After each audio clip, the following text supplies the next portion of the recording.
On my 68th birthday, my son and his wife threw me a surprise party. It felt like a rare moment of family warmth until they pushed a document across the table and demanded my signature. I refused. 3 weeks later, I came home to find the locks changed and all my belongings in cheap cardboard boxes on the porch. But what they did not know was that I had spent 40 years preparing for a moment exactly like this. My name is Xavier Hayes. I am 68 years old and a retired mechanic living in Brooklyn. Before I tell you how I dismantled my daughters-in-law family empire, let me know where you are watching from in the comments below. Hit like and subscribe if you believe that greed always digs its own grave. The air in my dining room still smelled of vanilla frosting and the expensive champagne Megan insisted on bringing. We had just cut the cake. I was sitting at the head of the table. It was the same oak table my late wife Evelyn and I bought secondhand 30 years ago. My son Kendrick was standing near the window, nervously loosening his silk tie. He is a vice president at an investment bank now. He wears custom suits that cost more than my first car. He avoids looking at me lately as if my calloused hands and gray hair remind him of a past he is desperate to erase. Megan, his wife, sat right next to me. She comes from a wealthy white real estate family. She wore a pristine designer dress and a smile that never quite reached her cold eyes. Without a word of transition, she reached into her leather bag and pulled out a thick stack of stapled papers. She slid them across the table right over the cake crumbs. "Happy birthday, Xavier," she said, her voice dripping with artificial sweetness. "We want to help you out this year. Property taxes in Brooklyn are getting really complicated, so we had our accountants draft up a tax update form. Just sign at the bottom and Kendrick and I will handle all the city paperwork for you. You will not have to worry about a single thing." I looked down at the document. The ink was fresh, the legal jargon was dense and clearly designed to confuse. But I am not an uneducated man. You do not survive decades as a black man in the city by signing papers blindly. I adjusted my reading glasses and flipped past the first page, ignoring Megan's loud, impatient sigh. I traced my finger down the paragraphs until I found a clause buried deep on page 3. It was deliberately printed in a smaller font. My blood ran completely cold. It was not a tax update. It was a full power of attorney document. It included clauses transferring the deed of my house into a trust controlled entirely by Megan and Kendrick. This house, the very roof over my head. I closed my eyes for a second, and the memories flooded back. I remembered the year Evelyn and I bought this place. Brooklyn was not a playground for the rich and famous back then. It was rough, gritty, and completely ignored by people like Megan's family. I worked 18 hours a day at the auto shop. I came home every night with motor oil permanently stained into my knuckles and my back aching so badly I could barely stand straight. Evelyn worked exhausting night shifts as a nurse at the hospital. We scraped together every single penny. I laid this hardwood floor with my own hands, pulling up rotten boards, while Kendrick was just a toddler sleeping in a playpen nearby. We built this home out of sweat, blood, and sacrifice. Now my son, wearing his Italian suit, was standing in the corner. He was letting his entitled wife try to steal it from under me with a piece of paper and a fake smile. They looked at me expecting the tired old black man to just nod and sign away his life. They thought I was a fool. I slowly took off my glasses and set them on the table. The silence in the room stretched out thick and suffocating. I pushed the papers back across the table toward Megan. "I am not signing this," I said. My voice was low, steady, and absolute. Megan's artificial smile vanished instantly. Her face tightened, and a flush of angry red crept up her neck. "What do you mean you are not signing it?" She snapped, her tone completely changing. "Xavier, we went through a lot of trouble to set this up. It is for your own protection. The neighborhood is changing. Property values are too high for you to manage alone." I looked past her and stared directly at my son. "Kendrick," I said, "look at me." He flinched. He kept his eyes fixed on the floor outside the window, anywhere but his father's face. "Kendrick," I said again, louder this time, "tell your wife that this house belongs to me and your mother. Tell her I will manage my own taxes." He opened his mouth, but no words came out. He just swallowed hard and looked away again. The cowardice in his posture broke something deep inside my chest. The boy I had sacrificed everything for was standing there complicit in his own father's ruin. He was too weak to look me in the eye while he tried to rob me. Megan slammed her hands on the table, making the cake plates rattle. "You are being completely irrational." She raised her voice, treating me like a disobedient child. "You are 68 years old, Xavier. You live alone in a house worth $1.5 million. You cannot even maintain the yard properly anymore. We are trying to protect the family asset before you do something stupid and lose it." "This is not a family asset, Megan," I replied, keeping my voice dangerously calm. "This is my home, and I suggest you take your fraudulent paperwork and get out of my house." Megan gasped, her eyes widening in pure fury. No one spoke to her like that. She grabbed her champagne glass and hurled it onto the hardwood floor. The crystal shattered into 100 pieces, sending sharp shards flying across the wood I had laid by hand. Without another word, she grabbed her bag and stormed out the front door. Kendrick scurried after her like an obedient servant, leaving me alone in the quiet house. I stood up and carefully swept the broken glass into a dustpan. My hands were shaking, but not from fear. I was trembling with a cold, calculating rage. The mask had fallen. I knew exactly what they were trying to do. I locked the front door and walked into my study, picking up the phone. I dialed a number I knew by heart. It was Jonathan Reed, my private attorney, and one of the most ruthless legal minds in Manhattan. Jonathan answered on the second ring. "Xavier," he said, "how was the birthday dinner?" "They tried to get me to sign a power of attorney," I told him, my voice tight. "They hid it under the guise of tax documents. I refused and threw them out." "But Jonathan, I need to know what their next move is. Can they force a sale without my signature?" There was a heavy pause on the other end of the line. It was the kind of silence that tells you the ground beneath your feet is already collapsing. Xavier Jonathan finally said, his tone dead serious. "Go to your safe right now. You need to check if your original documents are still there. Because if they failed to get your signature tonight, they do not actually need it. I got a tip from a contact at the county clerk office this morning. They are not trying to sell the house legally. They got hold of Kendrick's original birth certificate and your late wife's death certificate. They are setting up a medical proxy to declare you mentally unfit. Run." I spent the next 3 weeks operating completely under the radar, just as Jonathan advised. I stayed in a modest motel in Queens, meeting daily with him in his secure office in Manhattan. We prepared every countermeasure imaginable, setting up financial firewalls and securing the true documentation of my hidden assets. I felt ready. I thought I had anticipated their worst possible move. I drove my old Ford truck back to my Brooklyn neighborhood, feeling a grim sense of readiness. The sky was dark, with heavy gray clouds threatening a massive downpour. I parked on the street and walked up to the front door of the house I had owned and maintained for over 3 decades. I pulled my silver key from my pocket and slid it into the familiar brass deadbolt. It did not turn. I jiggled the handle and tried again, pushing my weight against the heavy oak door. The key was blocked halfway. I looked closely at the metal casing. It was shiny, completely scratch-free, and brand new. The locks had been professionally changed. A cold knot formed in my stomach. They had not waited for a lengthy legal battle in court. They had simply taken over my territory while I was away preparing my defenses. They bypassed every moral and legal boundary, moving with the speed of greedy vultures.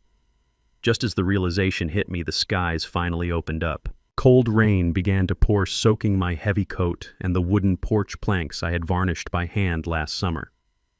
It was then that I looked down and saw them. Stacked haphazardly near the side of the porch, barely covered by the small awning, were 5 cheap cardboard boxes. The tops were unsealed, and the cardboard was already darkening and sagging heavily from the rain. I stepped closer and looked inside. My heart cracked straight down the middle. There, laying in the dampness, were Evelyn's favorite floral dresses, the ones she wore to church on Sunday mornings. Her framed photographs from our wedding day were tossed carelessly on top of old kitchen utensils. The delicate porcelain teacups I had bought her for our 20th anniversary were thrown into a box with heavy hardcover books. They were completely shattered into jagged white pieces. They did not just pack my things to clear the space. They desecrated the memory of the woman who scrubbed hospital floors to give Kendrick a decent life. I stood in the freezing rain, staring at the broken porcelain, and felt a rage so pure it burned the air in my lungs. I looked up at the house. On the second floor, in what used to be Kendrick's childhood bedroom, I saw a shadow move. The heavy beige curtain twitched. Through the glass, I caught a clear glimpse of my son. He was wearing another tailored suit, casually holding a cup of steaming coffee. He looked down at me, standing in the freezing rain with his mother's ruined belongings. He did not come downstairs. He did not open the window to explain himself. He simply pulled the curtain shut, hiding securely in the darkness of the house I bought. He erased me from his sight just as easily as he had erased my name from the front door locks. I slammed my clenched fist against the heavy oak door. I banged on it until my knuckles bruised, shouting for my son to come down and face me like a man. The door swung open, but it was not Kendrick standing on the other side. A massive security guard, easily 6.5 feet tall with a thick, muscular neck and a dark tactical uniform, blocked the entrance. The shiny logo pinned on his chest belonged to the private security firm hired exclusively by Megan's father's real estate empire. "You need to step back right now, old man," the guard barked, his voice devoid of any basic human respect. "This is private residential property. This is my property," I shot back, planting my boots firmly on the porch boards. "I bought this house 30 years ago with my own money. Tell the cowards hiding upstairs to come out here and face me right now." The guard sneered and stepped forward, closing the distance between us with intimidating speed. He placed 2 massive hands on my shoulders and shoved me violently. I stumbled backward, my work boots slipping dangerously on the wet wooden planks. I lost my balance entirely and fell hard against the porch steps. A sharp, agonizing pain shot up my spine, but I refused to cry out. I forced myself to sit up, glaring fiercely at the man who had just assaulted me on my own property. The guard reached into his tactical vest and pulled out a folded piece of thick legal paper. He tossed it down at me with absolute disdain. It landed on the wet concrete right next to my boots. "You are trespassing," the guard said, crossing his massive arms over his chest. "That is an official eviction notice and a property transfer mandate. The house belongs to the Albright Real Estate Trust now. You have been deemed medically and mentally unfit to manage your own estate by a licensed physician. If you do not leave this property in the next 60 seconds, I am calling the police to arrest a vagrant." The heavy oak door slammed shut, echoing with a finality that shook the very foundation of the porch. I sat in the pouring rain, staring at the piece of paper. They had actually done it. They used their wealth to bypass the law, forging a medical proxy to steal my home. I slowly picked myself up from the wet concrete. My back ached terribly from the brutal fall, but I forced myself to stand tall. I carefully picked up the soaked eviction notice and slipped it into my inner coat pocket. This was exactly the kind of arrogant overreach Jonathan and I had been waiting for. I turned around to gather Evelyn's ruined boxes, hoping to salvage whatever fragile memories I could from the pouring rain. As I bent down to pick up her framed photograph, my cell phone vibrated violently against my chest. I pulled it out, wiping the heavy raindrops from the glowing screen. It was an automated high-priority security alert from my primary banking institution. The message was brief, but it carried the destructive force of a nuclear bomb. Alert. Unauthorized withdrawal detected. Account balance for Xavier Hayes' retirement fund has been reduced to zero. $200,000 successfully transferred to Albright Proxy Management Trust. I stared at the glowing digital letters in absolute disbelief. They had not just stolen the physical roof over my head, they had used their forged medical proxy to illegally drain my entire life savings in a matter of mere minutes. Megan and Kendrick thought they had completely broken me. They thought they had left a helpless, senile black man with absolutely nothing but wet cardboard boxes on a porch. I looked up at the closed curtain, and a cold, calculating smile formed on my face. They had no idea who they just robbed. The cold seeped through the thin metal doors of my old Ford truck. I had parked 2 blocks away from my own house, forced to spend the night huddled in the driver's seat. My back throbbed relentlessly from the fall on the porch. The rain hammered against the windshield, a rhythmic reminder of my son's betrayal. I pulled my worn wool coat tighter around my chest and watched the streetlights flicker in the storm. I did not close my eyes. I was not a victim seeking pity in the dark. I was a strategist calculating my exact next steps. Just past midnight, a sharp rap on the driver's side window shattered the quiet. A blinding flashlight beam cut through the darkness, hitting me straight in the eyes. I squinted and rolled down the manual window. 2 patrol officers stood outside, their raincoats dripping. "License and registration," a young officer barked, resting his hand heavily on his duty belt. We got a call from the homeowner at the Albright property down the street. She reported a suspicious vagrant lurking in a rusted vehicle. Megan had actually called the police on me. She watched me suffer in the freezing rain and then decided to humiliate me further by having me treated like a criminal in the very neighborhood I helped build. I reached into my glove compartment, moving slowly so they would not misinterpret my actions. I handed over my identification without saying a word. The officer inspected it, shining his light from the plastic card to my face. "Look, Mr. Hayes," he said, his tone slightly softening but still carrying that authoritative edge. "I do not care if you used to live around here. The property owner wants you gone. Move this vehicle immediately or I will have it impounded and arrest you for loitering." I did not argue. Arguing with a police officer on a dark street is a foolish game, and I play only to win. I nodded, started the engine, and pulled away from the curb. I watched my house fade into the rearview mirror. Megan and Kendrick thought they had successfully discarded me. They believed the zero balance in my standard retirement account meant I was completely broken. They were entirely wrong. I drove straight out of Brooklyn, leaving the quiet residential streets behind. I crossed the bridge into Manhattan. The glowing skyscrapers pierced the dark, stormy sky like giant monuments to wealth and power. I navigated the empty early morning streets until I reached a towering black glass building on Wall Street. It was the headquarters of Obsidian Wealth Management. This was an exclusive private banking firm that did not cater to ordinary millionaires. They managed generational wealth, corporate buyouts, and shadow funds. I parked my rusted Ford right in front of the pristine glass doors, ignoring the valet parking sign. I walked into the grand marble lobby, my wet work boots leaving muddy footprints across the polished floor. The overnight security guard immediately stood up, ready to throw out the disheveled old black man. But before he could even open his mouth, the heavy mahogany doors to the executive suite swung open. Mr. Sterling, the senior branch manager, practically sprinted across the lobby. He was fully dressed in a bespoke suit despite the early hour. He shoved the security guard aside and bowed his head with profound respect. "Mr. Hayes," he said, his voice echoing in the empty hall. "It is an absolute honor to have you here in person, sir. We received your secure proxy alert an hour ago. Your private suite is prepared and the entire executive team is on standby." I walked past the bewildered security guard without a single glance. I followed Sterling into the private elevator. Megan thought her family had power because they managed some residential real estate. She was about to learn what true financial dominance actually looked like. Sterling led me into a massive penthouse office overlooking the Manhattan skyline. The room was soundproofed and equipped with advanced financial terminals. I sat down in the leather executive chair. The contrast between my damp, worn clothes and the extreme luxury of the room was striking, but I felt completely in my element. "Bring up the Vanguard Trust Master accounts," I ordered, keeping my voice completely flat. "I want the immediate activation of my Tier 1 anonymous portfolio. Remove all dormant protocols." Sterling typed rapidly on his encrypted tablet. Within seconds, the massive wall monitors flared to life. Columns of numbers and intricate financial webs filled the screens. The total asset valuation at the bottom right corner displayed a figure that would make Megan's arrogant father choke on his expensive cigars. Over $400 million in liquid assets, shadow property holdings, and corporate debt acquisitions. I had spent 40 years quietly buying up tax liens, distressed commercial properties, and bad corporate debt across the eastern seaboard.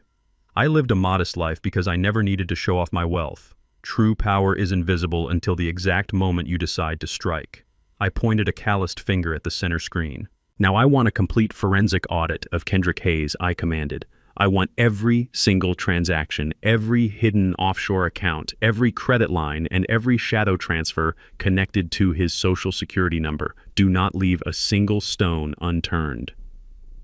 The financial analysts in the room worked with frantic efficiency. Keyboards clattered like gunfire. I watched the screens intently as my son's entire financial existence was laid bare before my eyes. Kendrick projected the image of a highly successful investment banker. He drove a customized imported sports car and bought his wife diamond necklaces for no reason.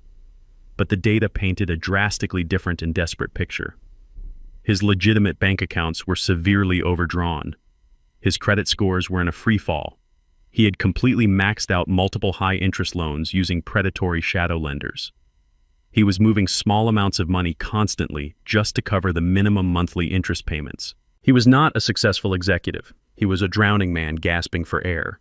But what caught my attention was a series of massive, erratic wire transfers. They were routed through dummy corporations in the Cayman Islands before disappearing into cryptocurrency exchanges. "Track the final destination of those offshore wire transfers," I instructed, leaning closer to the monitors. "I need to know exactly who my son is bleeding money to." The lead analyst isolated the crypto transactions and ran a reverse trace on the digital wallets. The results popped up on the main screen in glaring red text. The final recipient was a shell company owned entirely by the Volkov Syndicate. They were a ruthless Eastern European organized crime ring operating out of Brighton Beach. They controlled underground high-stakes gambling dens and illegal sports betting rings. Kendrick was not just living beyond his means. He was a degenerate gambling addict. The monitor displayed his total outstanding debt to the syndicate. It was exactly $2 million. The deadline for the final balloon payment was marked for the end of this very month. My heart turned to pure ice. Everything suddenly made perfect, terrifying sense. Kendrick did not steal my house just to please his greedy wife. He stole my house to save his own life. The Volkov Syndicate did not send collection letters. They broke legs and buried bodies under concrete foundations. My son was backed into a deadly corner by ruthless criminals. He needed $2 million in clean, untraceable cash immediately. So he decided to sacrifice his own father. He forged a medical proxy, declared me mentally unfit, and handed my $1.5 million home to his father-in-law's real estate company for a quick cash liquidation. He sold my legacy to save his own skin. He thought my house was the perfect scapegoat. I stared at the red numbers on the screen. The betrayal was absolute, but my clarity was absolute as well. They wanted to play a high-stakes game with my life. Now it was my turn to roll the dice. I left the Obsidian Wealth Management building as the pale morning sun began to bleed through the dense Manhattan skyline. I climbed back into my rusted Ford truck, my mind buzzing with the lethal financial data I had just uncovered at the bank. I needed to meet with my lawyer, Jonathan, to prepare the first immediate strike against my son and his wife. I drove back across the bridge toward Brooklyn, keeping strictly to the speed limit. I was completely focused on the road ahead, calculating every legal maneuver. But as I turned the corner onto a quiet residential street, near my old neighborhood, a massive white ambulance suddenly pulled out from a narrow alleyway. It slammed its brakes hard, blocking the entire road directly in front of my front bumper. The glaring red and blue emergency lights flashed violently, cutting through the thick morning fog. I stopped my truck, instinctively raising my hands to the steering wheel. The rear doors of the ambulance swung open aggressively. Two burly paramedics wearing dark tactical uniforms stepped out onto the damp pavement. They were flanked closely by a uniformed police officer holding a radio. They marched straight toward my driver's side window. The officer tapped heavily on the glass with his thick metal flashlight. "Step out of the vehicle right now, Mr. Hayes," the officer commanded, his voice sharp and carrying no room for debate. "You are coming with us immediately." I looked closely at the paramedics. They held thick leather restraints tightly in their hands. "We have a court-mandated medical extraction order," one of the paramedics announced, unfolding a sealed legal document bearing a judge's signature. "You have been legally declared a critical danger to yourself and others. Do not resist us, or we will be forced to sedate you right here on the street." I did not fight them. Resisting a police officer and two hostile paramedics on a Brooklyn street is a guaranteed death sentence for an older black man. I unbuckled my seatbelt slowly and stepped out into the cold morning air, keeping my hands visible. The paramedics grabbed my arms with excessive, forceful grips, shoving me into the back of the brightly lit ambulance. They slammed the heavy rear doors shut, plunging me into a claustrophobic white medical box. The police officer sat directly across from me, holding the court order. I demanded to see the paperwork immediately. He hesitated for a second, but handed me the clipboard. I adjusted my reading glasses and scanned the legal filing. My blood boiled like hot lead beneath my calm exterior. Megan had filed an emergency psychiatric hold against me late the previous afternoon. The paperwork was a masterful fabrication of racial profiling and vicious calculating lies. She wrote a detailed sworn statement claiming I suffered from rapid-onset aggressive Alzheimer's disease. She described me as highly unstable, prone to sudden violent outbursts, and deeply disoriented. The specific language she used was deliberate and extremely manipulative. She painted a terrifying picture of a large, delusional black man wandering the public streets, threatening his own family members, and living in absolute filth inside a rusted truck. She explicitly claimed I was hoarding dangerous weapons and destroying private property. She weaponized every ugly stereotype she could find to convince a white judge that I needed to be locked away strictly for public safety. She even attached glossy photos of the broken porcelain teacups on my porch, blaming the destruction on my supposed violent mental breakdown. The judge signed the emergency mandate without requiring a single prior medical evaluation. Megan simply used her wealthy father's high-level legal connections to fast-track a psychiatric imprisonment. She wanted me completely stripped of my basic human rights, trapped in a heavily padded cell where my voice would literally mean absolutely nothing. They were not just stealing my money anymore. They were actively trying to erase my entire existence. The ambulance lurched forward, its sirens wailing loudly as it sped relentlessly through the busy city traffic. The two paramedics sat on either side of me, their muscles tense, anticipating a massive physical fight. They fully expected the violent, confused old man described in Megan's fraudulent legal filing. They expected me to scream loudly, thrash against the metal walls, and demand aggressively to be released. I gave them absolutely nothing. I sat perfectly still, my posture straight and my breathing completely regulated. I rested my hands calmly on my knees, staring blankly at the metal wall opposite me. My total silence clearly unnerved them. The older paramedic kept exchanging confused, nervous glances with the police officer. This was not the typical behavior of an aggressive dementia patient. This was the practiced discipline of a man who had spent decades surviving a hostile corporate and social world by controlling his every single emotion. I knew exactly where they were taking me. They were not taking me to a standard city hospital or a public ward.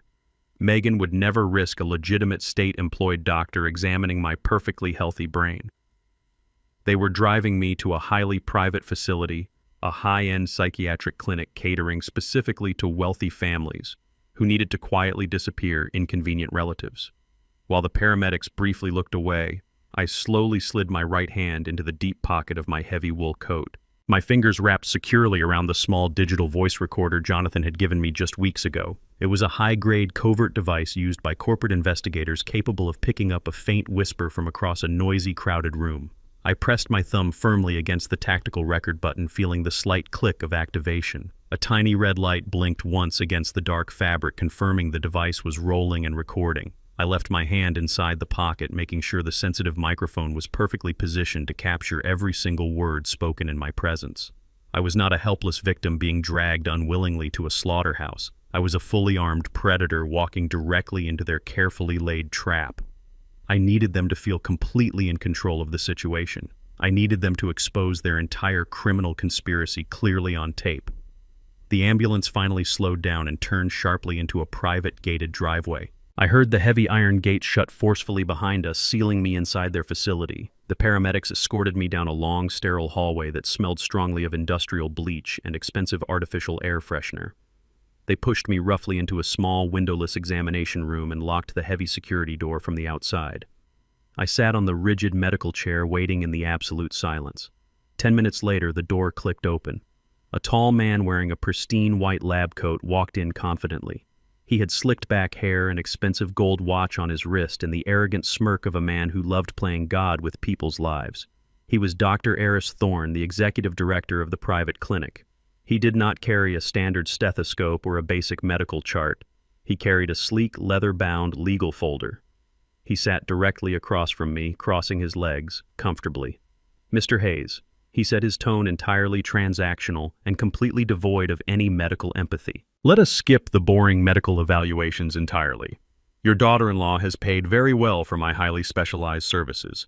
You are currently under a strict involuntary psychiatric hold. I can legally keep you heavily sedated in a locked ward for the rest of your natural life based purely on my sole medical authority." He leaned forward deliberately and opened the leather folder, sliding a crisp legal document across the cold metal table. "But there is a very simple and painless way out of this facility," he continued, tapping a gold pen rhythmically against the paper. "Sign this property transfer finalizing the immediate sale of your Brooklyn home to the Albright Trust. Give them the house today, and I will personally sign your official release papers declaring your miraculous recovery right now." I looked at the gold pen resting on the cold metal table. I looked up at Dr. Eris Thorne. His arrogant smile was perfectly practiced. He was a man accustomed to breaking people who had absolutely no power left. He waited for me to reach for the pen. I kept my hands folded, resting on my knees. The silence stretched. Thorne sighed, heavily annoyed that his simple transaction was hitting a speed bump.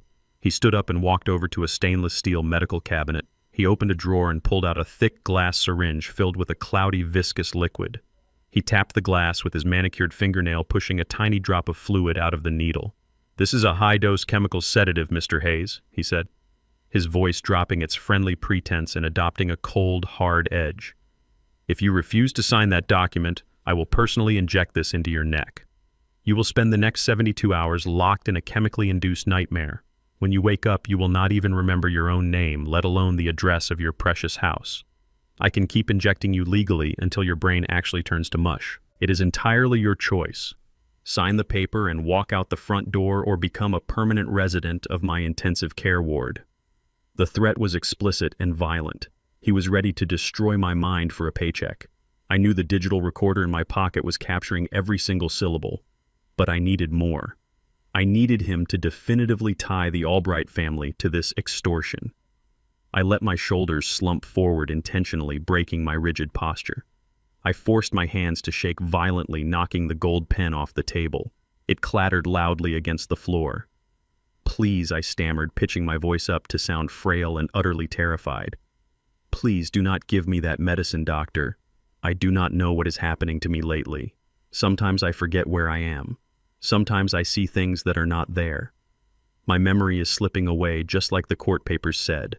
I rubbed my face furiously, letting out a weak, pathetic sob.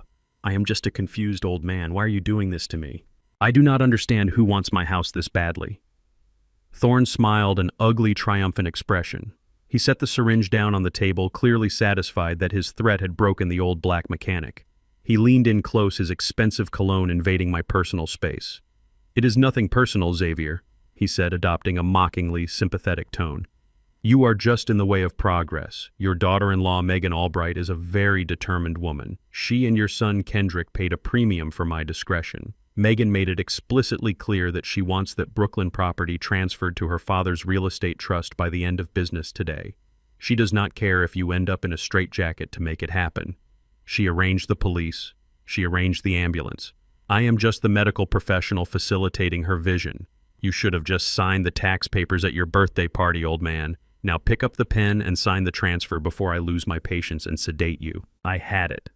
The absolute confirmation. Megan Albright ordered a fraudulent medical kidnapping and extortion. The violent trembling in my hands stopped instantly. I sat up perfectly straight, rolling my shoulders back. My posture shifted from a broken victim to the primary shareholder of a $400 million shadow empire. I looked Thorne directly in his eyes. The transition was so abrupt and absolute that the arrogant smirk froze on his face. I reached into the deep inner pocket of my wool coat. I bypassed the voice recorder and pulled out a crisp manila envelope. I did not take his gold pen. Instead, I opened my envelope and slid a thick watermarked document across the metal table right over Megan's property transfer. "Read it," I commanded, my voice booming with unquestionable authority. Thorne frowned deeply, completely thrown off balance by my sudden shift in demeanor. He picked up the paper. It was not a medical chart. It was a specialized legal injunction drafted at 3 a.m. by Jonathan Reed and his army of corporate lawyers. Thorne began to read. The color drained from his face at a terrifying speed. His hands, the same hands that just threatened to poison me, began to shake violently. The document was an emergency executive order issued directly from the state medical board and expedited by the governor's office. Jonathan had used his profound political leverage and the massive financial weight of my anonymous trust to secure it. It detailed immediate and total revocation of Dr. Eris Thorne's medical license pending a federal investigation into insurance fraud, illegal psychiatric detentions, and extortion. It also carried a mandate to freeze all clinic operational accounts.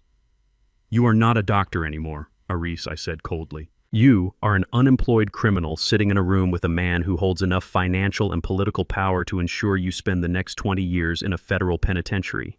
My legal team already dispatched the Federal Bureau of Investigation to your front lobby. They are seizing your servers and locking down your facility as we speak. I recorded every single threat you just made. I recorded you admitting to taking bribes from Megan Albright. I recorded your intent to administer illegal chemical sedatives. Your entire career has just been vaporized." Thorne dropped the paper as if it were burning his skin. The heavy glass syringe rolled off the table and shattered on the floor, spilling the cloudy liquid across the tiles. He looked at me, his eyes wide with absolute panic. He collapsed onto his knees, his expensive white lab coat bunching up on the sterile floor. "Please, Mr. Hayes," he begged, his voice cracking into a high-pitched whine. "Please, you have to understand. The Albrights are powerful people. They pressured me. I can help you. I can testify against Megan. I can give you all the communication logs. I will be your star witness. Just please do not let the federal agents take me away." I did not bother looking down at him. A man who sells his medical oath to torture the elderly does not deserve a second of my pity. I reached across the table and grabbed his sleek leather folder. It contained the fraudulent psychiatric evaluation Megan had submitted and the forged transfer deed. I tucked the entire folder securely under my arm, protecting the undeniable physical proof of their conspiracy. "These are my medical records," I stated flatly. "I am taking them for my upcoming court date. Do not try to leave the building, heiress. The agents in the lobby have a warrant for your immediate arrest." I turned my back on the weeping doctor and walked out of the examination room. The hallway was no longer quiet. I could hear the loud, commanding voices of federal agents swarming the reception area. I walked right past them, stepping out the front glass doors into the brisk morning air, leaving the burning ruins of his clinic behind me. I left the clinic and immediately drove to a secure location to meet with Jonathan. The fraudulent medical proxy was completely dead, but we needed to know exactly how desperate Kendrick was. Jonathan had a high-level contact, a former intelligence operative who now specialized in ruthless corporate espionage. We paid him a massive premium to bypass the state-of-the-art security at Kendrick's prestigious investment bank.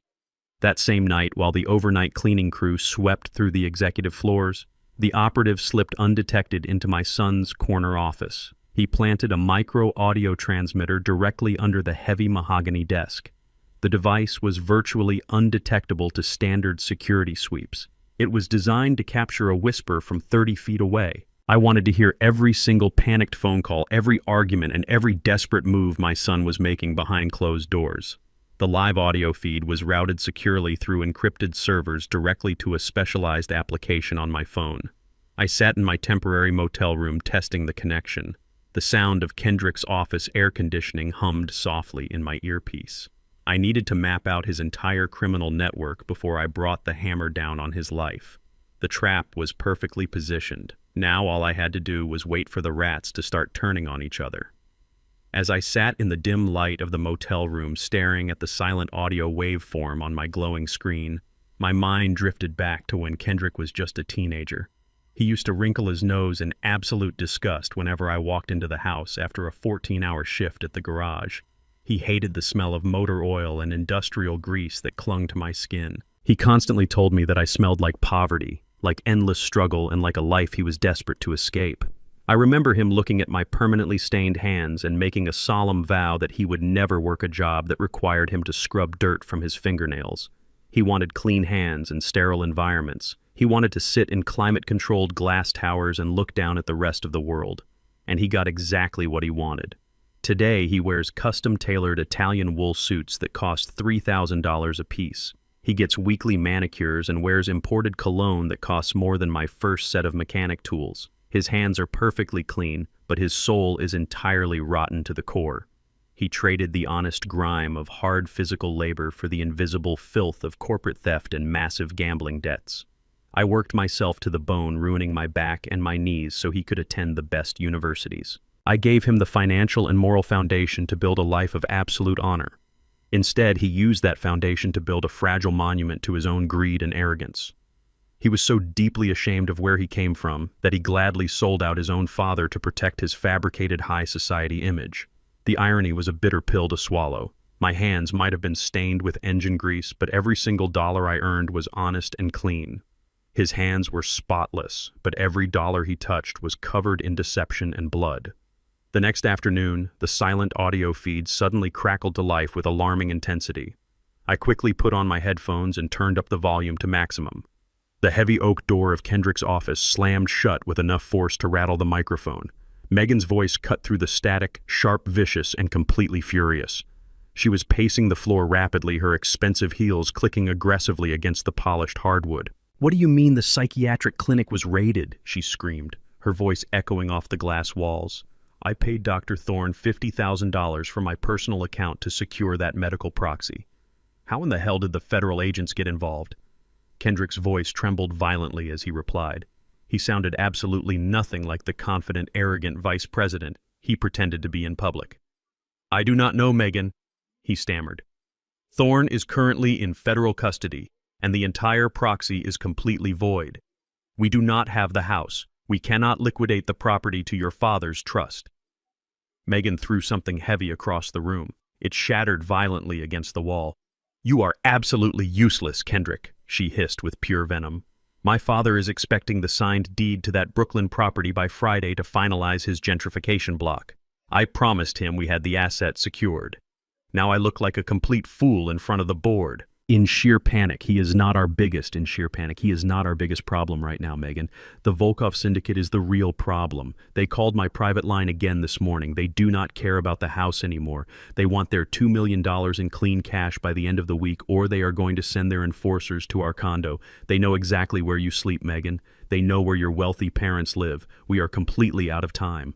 Megan laughed, a cold, terrifyingly cruel sound. This is your disgusting gambling debt, Kendrick. Do not dare drag my influential family into your pathetic addiction. Fix this mess immediately, or I am filing for divorce and letting the Russians deal with you personally. The lavish office went dead silent for several agonizing seconds. When Kendrick finally spoke again, his voice was reduced to a desperate, broken whisper, but the high-grade microphone caught every single terrifying syllable perfectly. I am already fixing it. He confessed, his breathing heavy and erratic. I have been secretly skimming capital from the senior client retirement portfolios for the past month. I illegally diverted $500,000 yesterday afternoon.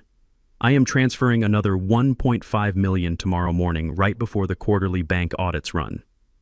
Megan gasped sharply, not out of any moral outrage, but out of sheer shock at the monumental risk he was taking. You are actively embezzling from your own banking clients, she asked, her tone shifting from angry to absolutely horrified. If the Federal Compliance Board catches you, they will lock you away in a federal prison for decades. I have absolutely no other choice, Kendrick snapped back defensively. I can hide the fraudulent transfers in the offshore shell accounts just long enough to pay off the Volkovs. Once the immediate heat is off, I will figure out how to artificially balance the bank ledgers. I sat frozen, gripping the edge of the motel desk. My son was not just a traitor to his own family. He was a ruthless corporate predator. He was actively stealing the hard-earned life savings of innocent elderly people to pay off a violent Russian crime syndicate. The trap was perfectly set, and he had just handed me the final devastating nail for his own coffin. The very next morning, I parked my rusted truck down the block from my house in Brooklyn. I sat low in the driver's seat, watching through a pair of heavy binoculars. A fleet of sleek white commercial vans pulled up to the curb. The bright logo on the side panels read, Albright Luxury Developments. Megan stepped out of the lead vehicle holding a digital tablet and a steaming cup of expensive coffee. She was wearing a designer jacket and pointing aggressively at the facade of my property. A massive crew of 12 construction workers unloaded heavy sledgehammers, pry bars, and industrial demolition equipment. They did not have legal permits. They did not have the rightful deed to the property, but Megan operated under the arrogant assumption that extreme wealth and political connections made her completely immune to the law. She wanted to erase every trace of my existence from that property as fast as possible. She directed the foreman to start tearing down the front porch immediately. I watched them rip up the varnished wood planks I had carefully maintained just last summer. They tossed the splintered pieces into a massive metal dumpster parked directly on my front lawn. She was transforming the home I built into a sterile modern monstrosity to flip for a massive profit. She stood on the sidewalk laughing loudly on her cell phone, completely oblivious to the fact that I was watching her every single move. The physical destruction of my property was just another casual business transaction to her. Then the foreman led a team to the side garden. My chest tightened so hard I could barely draw a breath. There was a low, red brick wall enclosing the vibrant flower beds. Evelyn built that wall with her own 2 hands exactly 20 years ago. She spent an entire summer mixing the heavy cement mortar and setting each brick perfectly into place. Her knees were bruised and her hands were heavily blistered, but she refused my help because she wanted to create something permanent for our family. It was a beautiful monument to her relentless dedication and her profound love for our home. Megan pointed her manicured finger directly at Evelyn's wall. I watched through the binoculars as a burly worker raised a heavy steel sledgehammer high above his head. He swung again and again, reducing decades. He swung again and again, reducing decades of my late wife's physical labor to a pathetic pile of dusty red rubble. Megan did not even flinch. She just took a sip of her coffee and typed something into her digital tablet. My heart broke into 1,000 jagged pieces.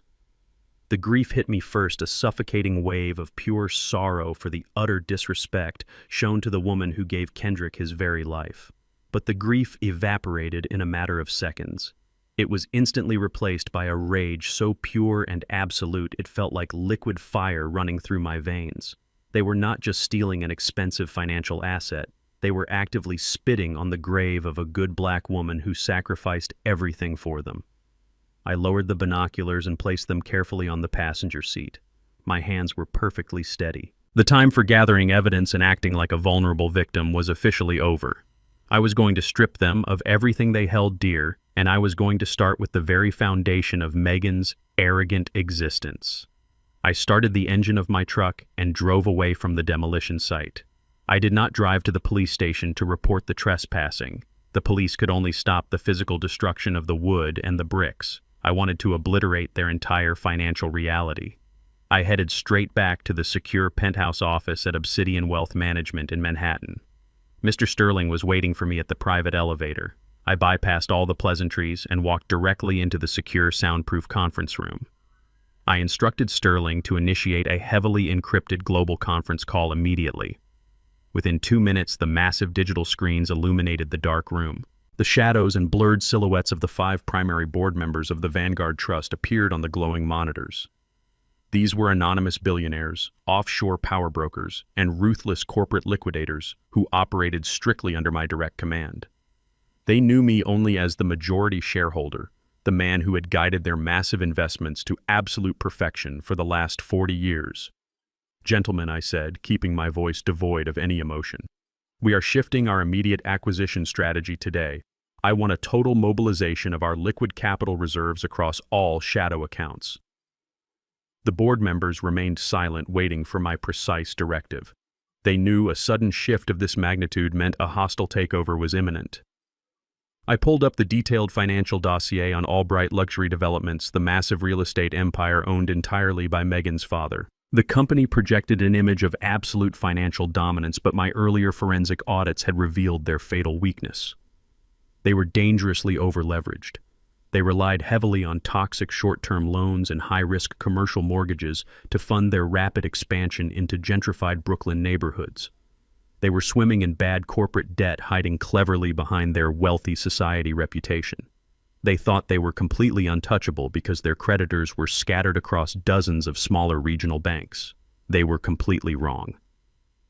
I looked at the exact figures on the screen. The Albright family owed millions to various lenders who were desperate to offload the risk.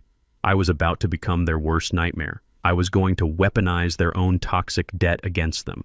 I took a deep breath and prepared to deliver the final execution order. I pointed at the complex financial schematics displaying the Albright corporate structure. "I want Vanguard Trust to aggressively purchase every single outstanding loan, high-risk mortgage, and line of credit associated with Albright Luxury Developments I commanded. Buy the debt from the regional banks at a premium if you have to. I do not care about the upfront cost. Consolidate every single cent of their financial liabilities directly under our primary holding company. I want absolute control over their corporate survival by the end of the business week." One of the shadow board members finally spoke, his voice digitally altered to protect his identity. "That is over $50 million in high-risk toxic debt, sir. If we assume those liabilities, we become their sole creditor." "Exactly," I replied, a cold smile forming on my face. "By Friday morning, I want to be the undisputed owner of the Albright family. When they default on their next massive payment, and they will absolutely default, we will have the absolute legal authority to seize their entire company, liquidate their personal assets, and completely dismantle their legacy. Proceed with the acquisitions immediately." I terminated the encrypted connection and the screens went dark. Megan wanted to destroy my home with a sledgehammer. I was going to demolish her entire bloodline with a single stroke of a pen. They thought they were dealing with a helpless old man. They had no idea they just handed the keys to their empire over to a ghost. Just 2 days after the demolition crew tore apart Evelyn's garden, Megan decided to host a lavish housewarming party. She wanted to celebrate her newest real estate acquisition with her high society friends. The narrow street was completely choked with luxury European sports cars and massive black SUVs. Valets in crisp white shirts rushed to open doors for women draped in designer silk and men wearing tailored suits that cost more than a college education. They walked up the newly poured concrete steps, completely ignoring the fact that my sweat and blood were embedded in the very soil beneath their expensive leather shoes. Loud electronic jazz music thumped against the original stained glass windows I had carefully restored 10 years ago. Caterers in pristine uniforms carried silver trays of imported caviar and vintage champagne through my front door. The audacity of it all was staggering. They were actively dancing on the grave of my stolen legacy. Megan had hired a massive lighting crew to illuminate the facade, projecting a sickeningly bright white light over the architectural bones of a home built by a working-class black family. She wanted to show her wealthy circle how quickly she could gentrify a property. She treated my home like a conquered territory, parading her victory for everyone to see. Kendrick was there too, standing near the entrance, greeting the guests with a practiced smile. He held a crystal glass tight in his hand, trying to look like he belonged among these elite predators. But I knew the truth. He was a desperate man drowning in massive debt, pretending to be a king in a stolen castle. Inside the house, Megan held court in the exact center of the living room. The original oak floors I had sanded and stained by hand were now heavily scuffed by the sharp heels of dozens of wealthy strangers. She clinked her champagne flute against a silver spoon, demanding the absolute attention of the crowded room. "Thank you all for coming to our newest project," she announced, her voice echoing off the walls. "I have to admit, securing this prime Brooklyn real estate was an absolute steal." The crowd chuckled, leaning in to hear her story. She took a sip of her expensive drink and smiled wickedly. The previous owner was this incredibly stubborn, senile old man. He let the place fall into absolute ruin. You would not believe the filthy garbage we had to clear out. He was completely out of his mind, clutching onto worthless junk and standing in the way of real progress. The guests gasped in mock horror, shaking their heads in synchronized disgust. Megan continued her performance, feeding on their undivided attention. Luckily, we managed to convince the poor guy to hand over the medical proxy before he completely lost his marbles. We got the entire property for a tiny fraction of its actual market value. Honestly, we did the old fool a massive favor by pushing him out to the streets.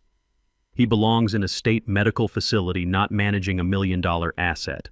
The crowd erupted into loud applause and arrogant laughter, raising their glasses to toast her brilliant business acumen. They praised her heavily for cleaning up the neighborhood, for pushing out the undesirable elements and increasing their collective property values. Kendrick stood right beside her, listening to his wife publicly humiliate his own father. He did not say a single word in my defense. He just offered a weak, cowardly smile and raised his glass to join the toxic toast. He sold his soul to fit into a world that would never truly accept him. I heard every single vicious word she spoke. I was sitting in the cold, dark cabin of my rusted Ford truck, parked discreetly in a shadowy alley just 1 block away from the party.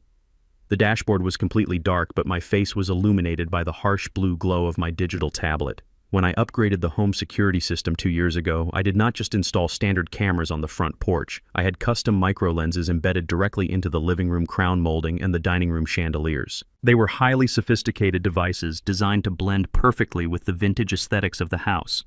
Megan's overpriced demolition crew completely missed them during their initial sweep. The live feed streamed crystal clear video and high-definition audio directly to my secure device. I watched them laugh loudly at my expense. I watched them drink expensive champagne over the metaphorical corpse of my entire life savings. I saw the exact spot where Evelyn's favorite rocking chair used to sit, now occupied by a pretentious real estate developer bragging about local market yields. The anger inside me had distilled into something far more potent than blind rage. It was absolute freezing clarity. I studied the faces of the arrogant guests. I recognized several powerful figures from the Manhattan financial district. These were the very people who held the purse strings to the Albright family empire. Megan thought she was proving her financial dominance to them. She had no idea she was actively hosting a massive party on a rapidly sinking ship.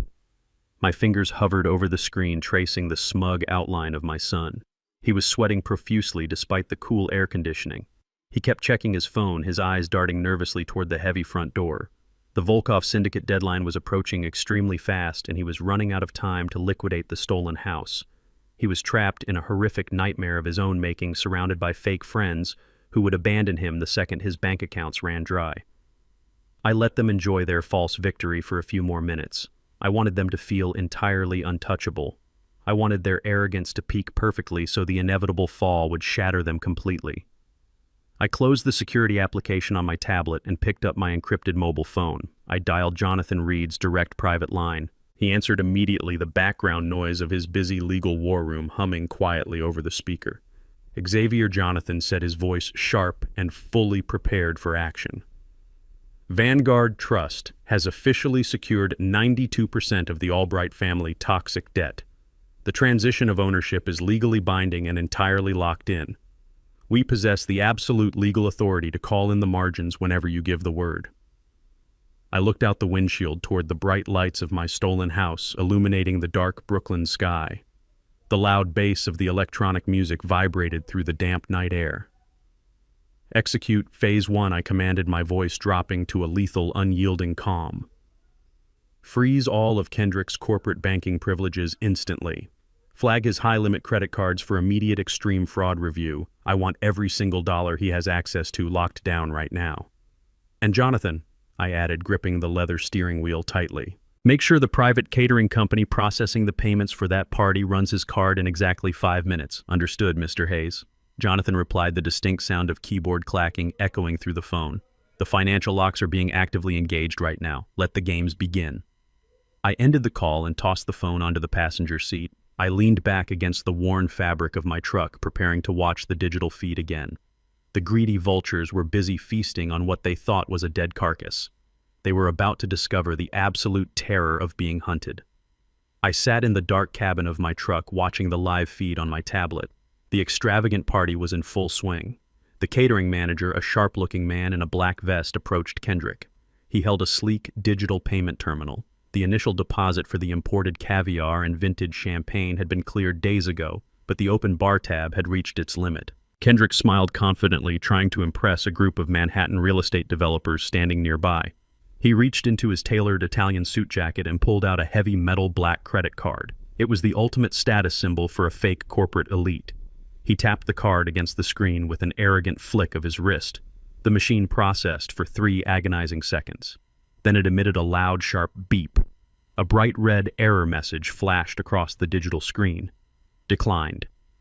Kendrick frowned. He chuckled nervously and told the manager to try it again, claiming it must be a simple network error. The manager swiped the heavy metal card. Beep. Declined. Please use another form of payment, sir, the manager said, his professional tone carrying just enough edge to be heard by the people standing closest to the bar. Kendrick patted his pockets, his face suddenly losing its relaxed confidence. He pulled out a secondary platinum card and inserted the chip. Beep. Declined. Fraud alert block. The music was still thumping, but the silence around the catering station grew incredibly loud. Wealthy people have a primal instinct for smelling financial blood in the water. The group of developers stopped laughing and exchanged highly judgmental glances. Whispers started rippling through the immediate crowd. Megan noticed the sudden shift in the room atmosphere. She marched over to her husband, her designer heels clicking sharply against my hardwood floors. "What is the holdup, Kendrick?" she demanded, snatching the platinum card from his hand. "Are we seriously holding up the champagne service for our guests?" Kendrick lowered his voice to a frantic whisper, trying to contain the absolute disaster. "The cards are locked, Megan. The bank is declining everything." Megan's face turned a violently bright shade of red. The polished high society mask instantly shattered. She turned her fury directly onto the catering manager. "Your machine is obviously broken," she shrieked, pointing a manicured finger at his chest. "Do you have any idea who we are? Run the card again, or I will ensure your catering company never books another event in this city." The manager stood his ground, perfectly calm. "Madam, the terminal is working flawlessly," he replied, holding the screen up for her to see. "Your financial institution has explicitly placed a hard freeze on these accounts. I remember when Kendrick was a little boy, I taught him that a man's true wealth was measured by his composure under pressure. We had almost nothing back then, but we had our dignity. We paid for our groceries with crumpled bills and counted every single penny. Now my son stood frozen in a $3,000 suit, completely emasculated, while his arrogant wife threw a childish public tantrum over declined credit cards. The guests were no longer just whispering. They were openly staring. The grand illusion of the Albright and Hayes empire was cracking right in front of their elite circle. Megan grabbed Kendrick by the arm, her nails digging into his expensive fabric, and dragged him toward the kitchen, away from the prying eyes of their wealthy friends. I switched the audio feed on my tablet from the living room chandelier to the hidden microphone above the kitchen island. The kitchen was empty of guests, but filled with the suffocating tension of two collapsing egos. Kendrick pulled out his phone, his hands shaking so violently he dropped it on the granite countertop before fumbling to dial the premium banking concierge line. Megan paced like a caged animal, biting her perfectly painted lips. "Fix this right now, Kendrick," she hissed. "My father has potential investors in the living room, and you are making us look like completely broke frauds." Kendrick put the phone on speaker. A crisp, automated voice transitioned to a live banking representative. "This is Obsidian Wealth Management high-tier support," the agent said. "How can I assist you, Mr. Hayes? My cards are entirely blocked," Kendrick shouted, his voice cracking with pure panic. "I am hosting a massive corporate event and you are declining my transactions. Lift the restriction immediately." There was a brief silence on the line, accompanied by the rapid clacking of a computer keyboard. "Mr. Hayes," the agent replied, her tone shifting into a cold, strict professional register. "I am looking at your portfolio now. All of your personal and corporate accounts have been placed under a Level 4 security lockdown. There is an active federal and internal compliance investigation regarding unauthorized capital diversions from your senior client retirement portfolios. You no longer have access to any liquid assets, lines of credit, or margin accounts." Kendrick turned the color of ash. He gripped the edge of the granite counter to stop his knees from buckling completely. "What do you mean, federal investigation?" he choked out. The agent remained absolutely detached. "We received an anonymous high-priority fraud dossier 2 hours ago, including direct offshore wire trace evidence. Your banking privileges are permanently revoked pending law enforcement review. Please expect to be contacted by federal authorities. Have a good evening." The line went dead. Kendrick stared at the phone. He was officially ruined. He had been caught stealing from the elderly to pay the Russian mob. I watched my son slide down the expensive kitchen cabinets until he hit the floor, burying his face in his hands. Megan stood frozen, her eyes wide with absolute horror as the reality of their complete financial destruction finally registered. I sat in my truck watching the digital feed of their total meltdown. The first financial stab was flawlessly executed, but the bleeding was only just beginning. I looked up from my tablet and focused my eyes on the actual street outside my house. The sleek European sports cars belonging to Megan's guests lined the curb, but a new vehicle was aggressively turning the corner. It was a massive, heavily tinted black SUV. It did not search for a polite parking spot. It violently hopped the curb and parked directly on the freshly manicured grass of my front lawn, crushing the expensive landscaping Megan had just installed. The heavy doors of the SUV opened simultaneously. 2 massive men stepped out into the humid night air. They were dressed in dark leather jackets tightly fitted over broad, muscular shoulders. They did not look like wealthy real estate developers or corporate bankers. They moved with the silent, predatory grace of professional enforcers. It was the Volkov Syndicate. They did not care about the housewarming party, the loud music, or the elite guests standing on the porch. They walked straight up the concrete steps, shoving a valet driver brutally out of their path. Kendrick had promised them $2 million in clean cash, and his accounts were now locked down by federal investigators. Time was completely up. I rolled down the window of my rusted truck just a fraction to hear the commotion outside. The heavy oak door of my house swung open. The true nightmare for Kendrick and Megan had officially arrived. I watched the 2 Volkov enforcers push past the terrified party guests and walk straight into my house. The live audio feed in my earpiece picked up their heavy boots echoing down the hardwood hallway toward the kitchen. Kendrick was still sitting on the floor, completely paralyzed by the banking phone call. The larger of the 2 men grabbed Kendrick by his expensive silk lapels and hauled him to his feet effortlessly. "You promised us $2 million today," Kendrick the enforcer growled, his thick Eastern European accent cutting through the thick tension. "We do not like waiting for our money." Megan pressed her back against the granite countertops, trembling violently, as the brutal reality of her husband's hidden debts invaded her perfectly curated life. Kendrick stammered out pathetic excuses, begging for just a few more days, claiming a massive real estate deal was about to close. The enforcer did not argue. He simply smiled a cold, dead smile and dropped Kendrick back onto the tile floor.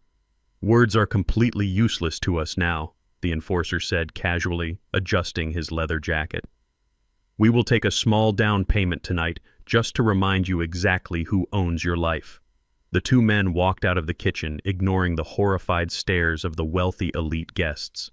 They stepped off the front porch and walked directly toward Megan's prized possession.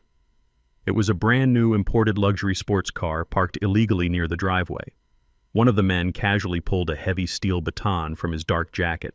Without a single word, he swung it down violently against the sleek windshield of Megan's luxury car. The expensive safety glass shattered instantly, echoing like a loud gunshot down the quiet Brooklyn street. He struck the vehicle again and again, destroying the custom headlights, caving in the passenger doors, and completely obliterating the pristine hood. Megan ran out onto the front porch, screaming hysterically as she watched her $200,000 status symbol reduced to absolute scrap metal in a matter of seconds. Her elite friends did not step in to help her. They rushed to their own vehicles, desperate to flee the violent scene before the police arrived. The facade of the Albright and Hayes power couple was entirely dead. The next morning, the devastation continued. Megan tried to escape the profound humiliation of the ruined housewarming party by fleeing to her high-end fashion boutique on Fifth Avenue. Her wealthy father had bought her the premium retail space as a lavish wedding gift. She never had to scrub a single floor or balance a legitimate financial ledger to earn it. She just pointed her manicured finger and the retail empire was handed to her on a silver platter.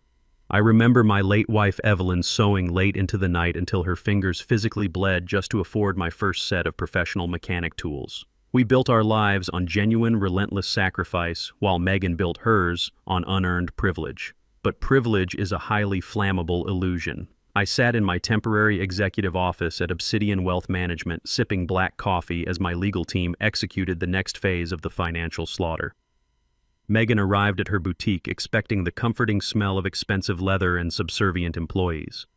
Instead, she found the heavy glass doors padlocked shut with thick steel chains. A massive, bright orange eviction notice was pasted directly across the front display window. Megan frantically pulled out her phone and called the building management company, screaming aggressively about the padlock. The property manager informed her that the anonymous holding company owning the commercial block had suddenly terminated her lease, citing a strict zero-tolerance policy for tenants associated with federal fraud investigations. Vanguard Trust. My own shadow corporation was her anonymous landlord. I had just legally erased her entire professional identity with a single automated email. She was no longer a prominent Fifth Avenue boutique owner. She was just an unemployed, angry woman standing on the sidewalk staring at her locked doors. She stormed back to the Brooklyn house in a blind rage. The hidden microphone in the living room captured the explosive collision between husband and wife. The pristine house was a complete disaster area littered with half-empty champagne glasses and the lingering dread of the Russian mob attack. "You are an absolute failure," Kendrick Megan screamed, throwing her heavy designer handbag across the room. "My beautiful car is destroyed, my elite guests saw us attacked by literal gangsters, and now my boutique has been seized because your pathetic banking crimes leaked to my landlord. I married a prestigious investment banker, not a degenerate gambling addict." Kendrick fired back, his voice dripping with pure desperation and venom. "Do not act like you are an innocent victim, Megan. You were perfectly happy to forge medical records and steal my father's house when you thought it would fund your lavish lifestyle. We are both going down for this federal crime unless we get that $2 million today." The foundation of their marriage was built entirely on greed, and without money, it instantly crumbled into toxic hatred. Kendrick was entirely cornered. The federal authorities had frozen his legitimate accounts. The mob was threatening his physical safety. In a moment of absolute panic, he did the only thing a cowardly son knows how to do. He reached for his phone to call the father he had tried to permanently destroy. I sat in the executive office watching my encrypted cell phone light up with his caller identification. I let it ring 3 times. I pictured his sweaty, desperate face, hoping I would pick up and blindly offer him my life savings to save him from prison. I calmly pressed the red button, declining the call and permanently blocking his number. The profound silence on his end of the line must have felt like a severe physical blow. Kendrick dropped his phone onto the couch, realizing he was completely cut off from his final lifeline. He had thrown away a father who would have moved heaven and earth for him, and now he was entirely alone with the wolves. Megan watched him fail and let out a vicious, mocking laugh. "You cannot even get your senile old father to answer a simple phone call," she spat, her voice shaking with desperate rage. "Get out of my way, Kendrick. I have to fix this massive disaster myself." She picked up her own phone and dialed a number on speed dial. It was her father, the mighty chief executive officer of Albright Luxury Developments. "Dad," she cried instantly, shifting her tone into that of a terrified, helpless daughter. "Everything is completely falling apart. We need cash immediately. You have to expedite the transfer of the Brooklyn property today. I do not care what the corporate lawyers say. Force the board to approve the liquidation of Xavier Hayes' house this afternoon, or we are going to lose everything." I listened to her seal her own fate. She thought my house was her absolute salvation. She was demanding her father pull the trigger on a transaction that would bring their entire $50 million empire crashing straight down into my waiting hands. Richard Albright sat at the head of a massive mahogany conference table in his Manhattan headquarters. He was a man who had built his entire identity on the illusion of untouchable wealth. But this morning, his tailored suit felt like a straitjacket. His chief financial officer had just delivered a terrifying report.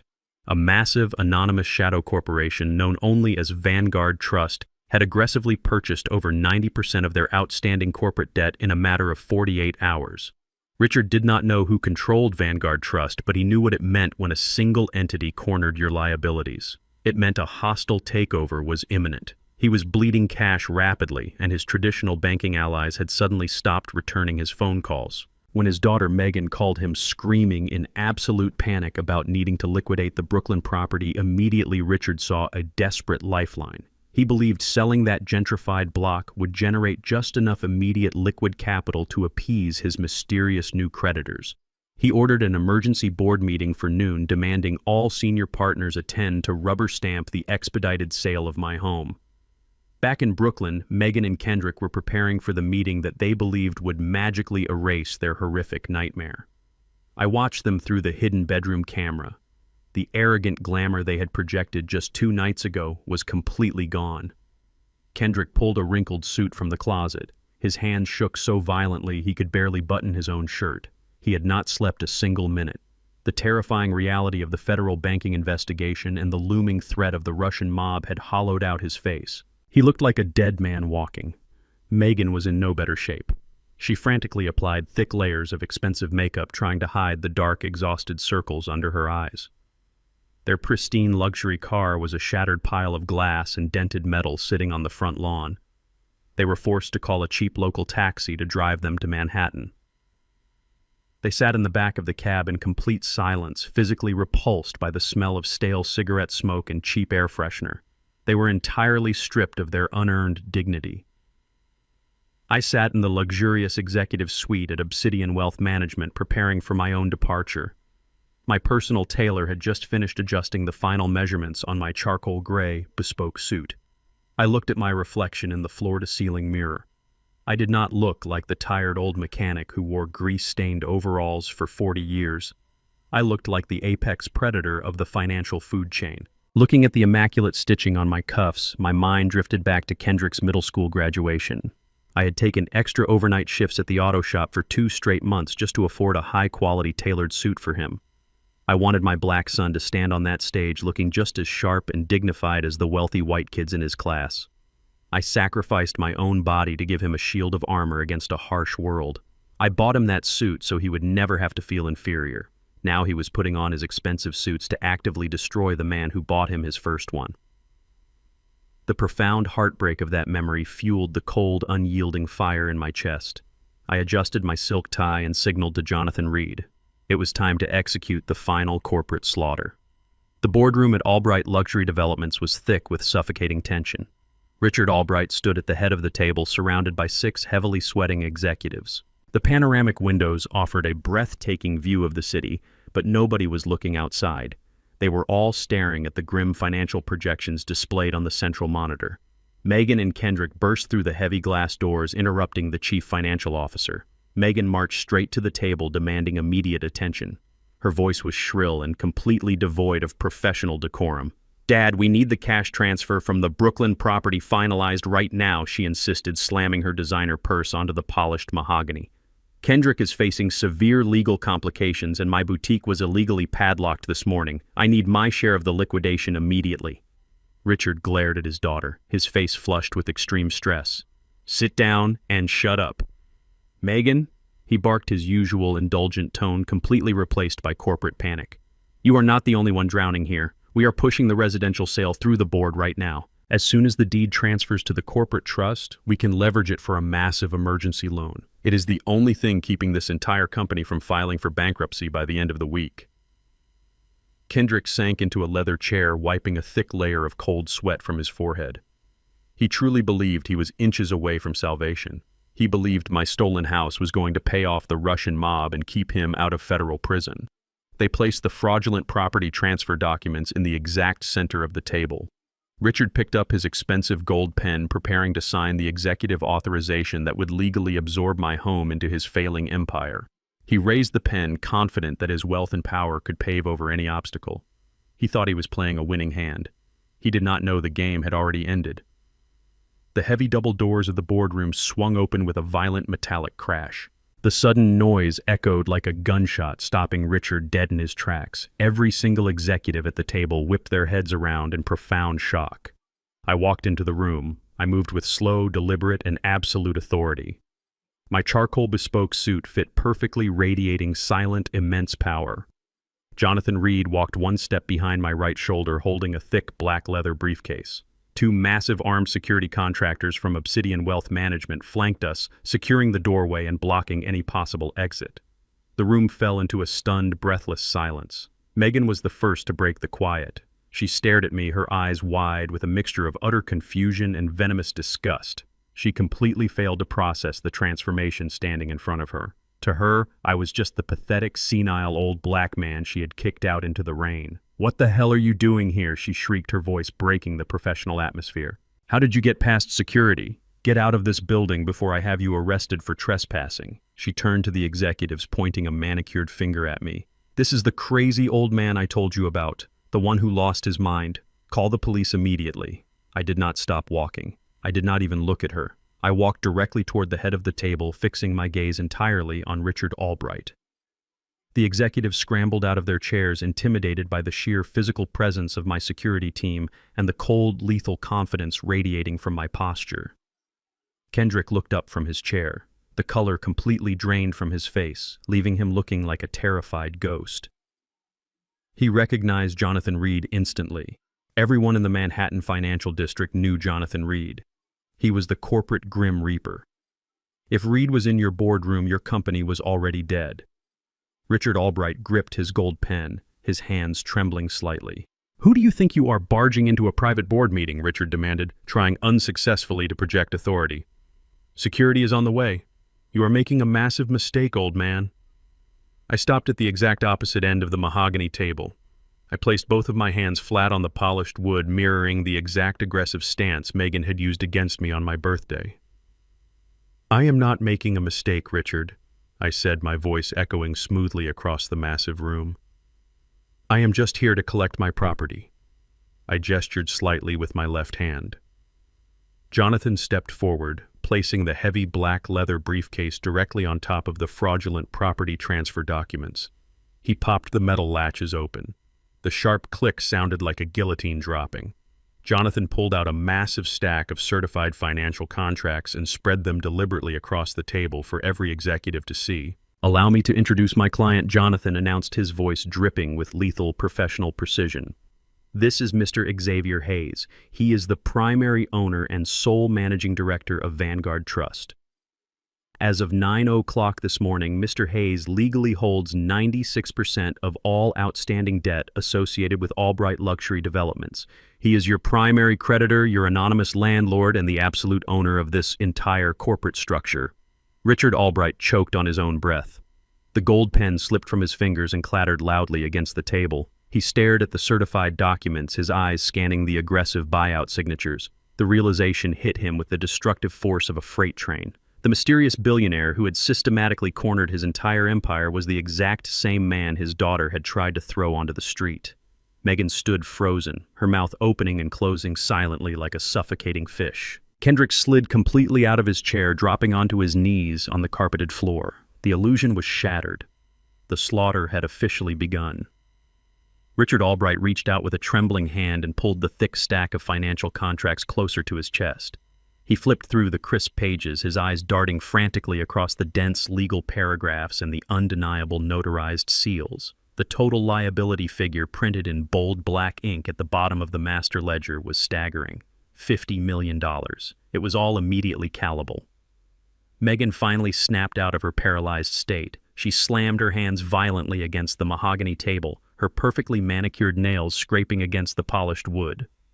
"This is an absolute lie," she screamed, her voice echoing shrilly across the silent boardroom. "This is a pathetic forged stunt.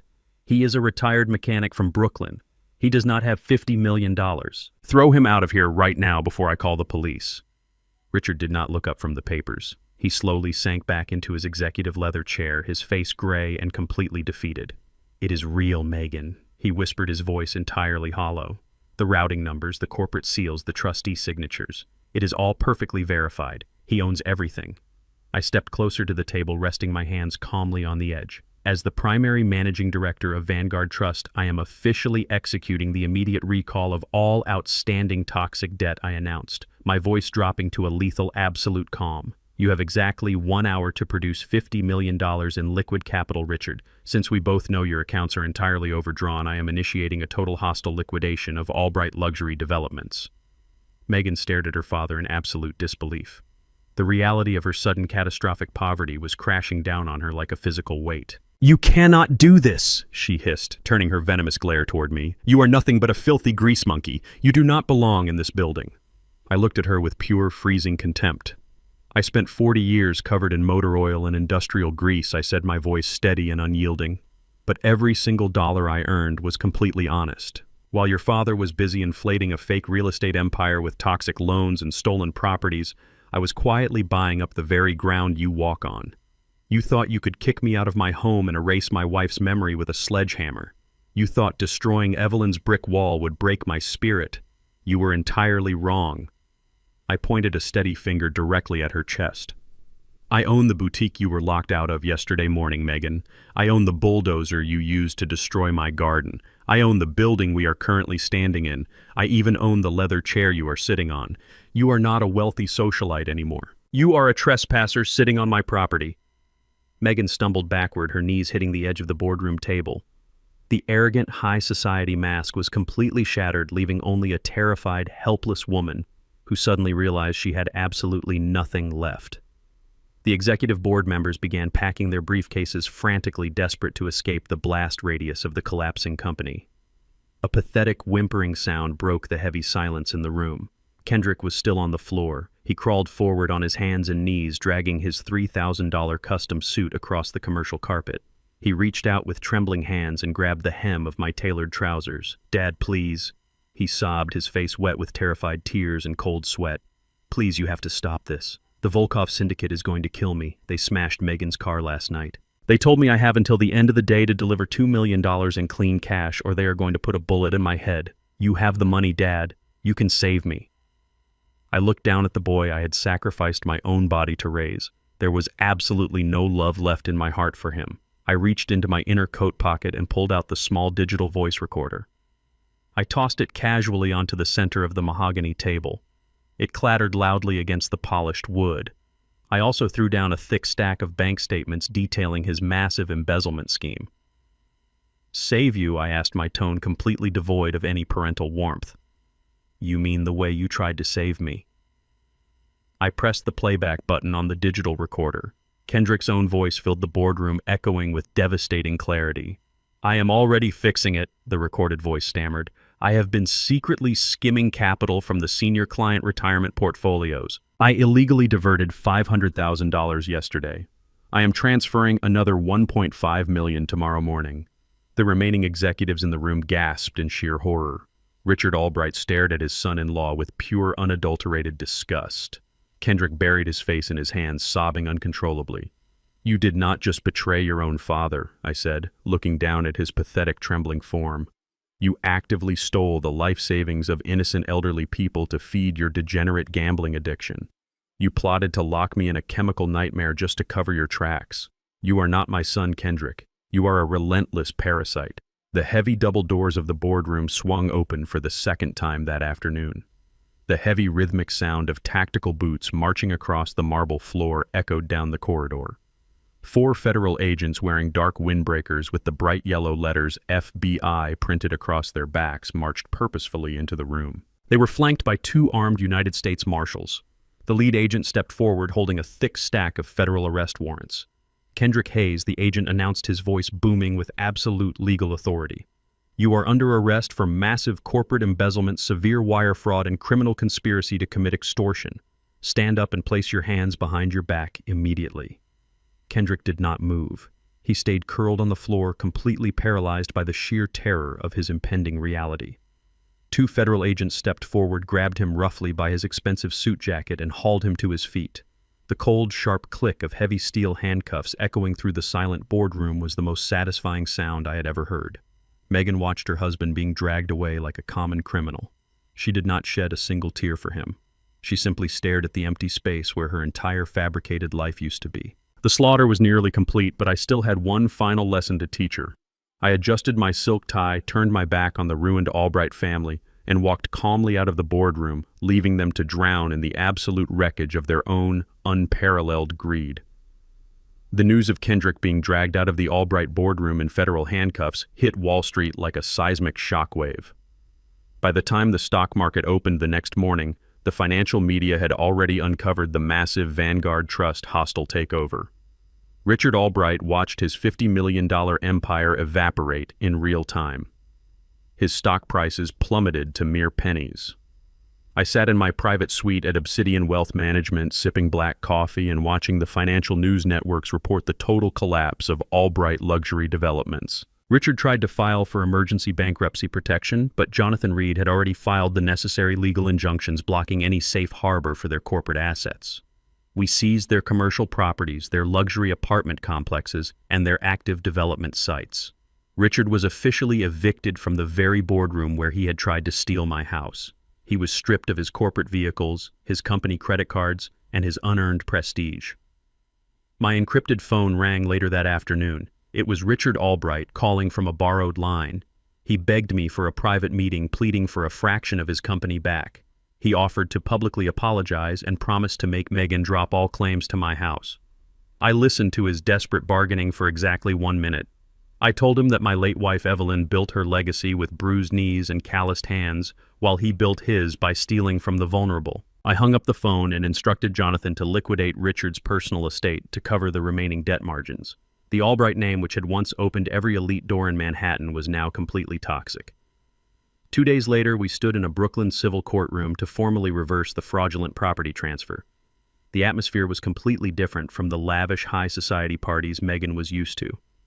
She arrived at the courthouse wearing the same wrinkled designer jacket she had worn on the day of the raid.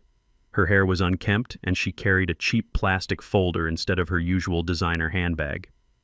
Since her father's assets were entirely frozen, she could not afford to hire a competent defense attorney. She was forced to represent herself. I sat calmly at the plaintiff's table with Jonathan Reed. The judge, a stern-looking man with zero tolerance for family fraud, reviewed the mountain of evidence we provided. We submitted the recorded extortion from Dr. Thorne, the forged medical proxy, and the clear proof of my flawless mental health. Megan tried to argue her case, but her voice was shaky and desperate. She claimed she was just trying to help a sick old man manage a dangerous property. She shamelessly blamed the entire fraudulent scheme on Kendrick, claiming she was a victim of his manipulation. Jonathan stood up and systematically dismantled her lies. He presented the banking records showing Megan paying Dr. Thorne $50,000 from her personal account. He played the audio of her screaming at Kendrick to finalize the fake contracts. The judge cut her off immediately, his face flushed with anger. He declared the medical proxy and the property transfer completely void. He officially restored the deed of the Brooklyn house back into my name and ordered Megan to vacate the premises within 24 hours. Furthermore, he forwarded her forged documents directly to the district attorney for severe criminal prosecution. Megan stared at the judge in utter disbelief, realizing that her wealthy tears held absolutely no power in a courtroom governed by hard evidence. Later that afternoon, I attended the federal arraignment for Kendrick at the district courthouse. He was led into the courtroom wearing a standard orange prison jumpsuit, his hands and ankles bound by heavy steel chains. He looked incredibly small and fragile, completely stripped of his custom-tailored suits and his fake corporate swagger. He scanned the gallery with desperate, exhausted eyes. He was looking for Megan. He was looking for his wealthy father-in-law to post his bail, but the Albright family had completely abandoned him. Megan had already drafted divorce papers in a pathetic attempt to distance herself from his federal crimes. Kendrick finally locked eyes with me, sitting in the back row. I did not offer him a single ounce of comfort. I did not nod or smile. I simply stared at him with the cold, detached gaze of a stranger. The federal prosecutor detailed his massive embezzlement scheme, explaining how he had stolen millions from the retirement funds of innocent elderly clients to pay off a violent organized crime syndicate. The prosecutor explicitly mentioned the danger posed by the Volkov family, stating that Kendrick had essentially signed his own death warrant if released onto the streets. Given his massive debts to the Russian mob and the severe flight risk he posed, the judge categorically denied bail. Kendrick was remanded to federal custody pending a full trial. As the armed marshals dragged him out of the courtroom, he began to sob uncontrollably. He called out for me, begging for his father to save him. I remained perfectly still. He had traded an honest father who loved him for a toxic lifestyle that ultimately threw him in a concrete cage. I walked out of the courthouse feeling a profound sense of closure. The boy I raised was gone, and the criminal he became was exactly where he belonged. By the end of the week, the complete financial liquidation reached Megan's personal life. Since Kendrick was in federal prison and her father was facing total bankruptcy, the luxury Manhattan penthouse she lived in was seized by the bank. I drove my rusted Ford truck into the city and parked across the street from her high-rise building. I watched from a secure distance as court-appointed bailiffs carried her expensive furniture and designer clothing out to the curb. It was a beautiful, poetic reflection of the exact same treatment she had given my late wife's belongings just a few weeks prior. She stood on the sidewalk watching her glamorous life being tossed into cheap cardboard boxes. The sky grew dark, and a freezing rain began to fall, soaking her unsealed boxes and ruining her expensive shoes. She frantically dialed numbers on her cell phone, trying to find a friend to take her in. But her elite circle had completely vanished. Her socialite status was permanently revoked. She had absolutely no money, no property, and no family willing to house her.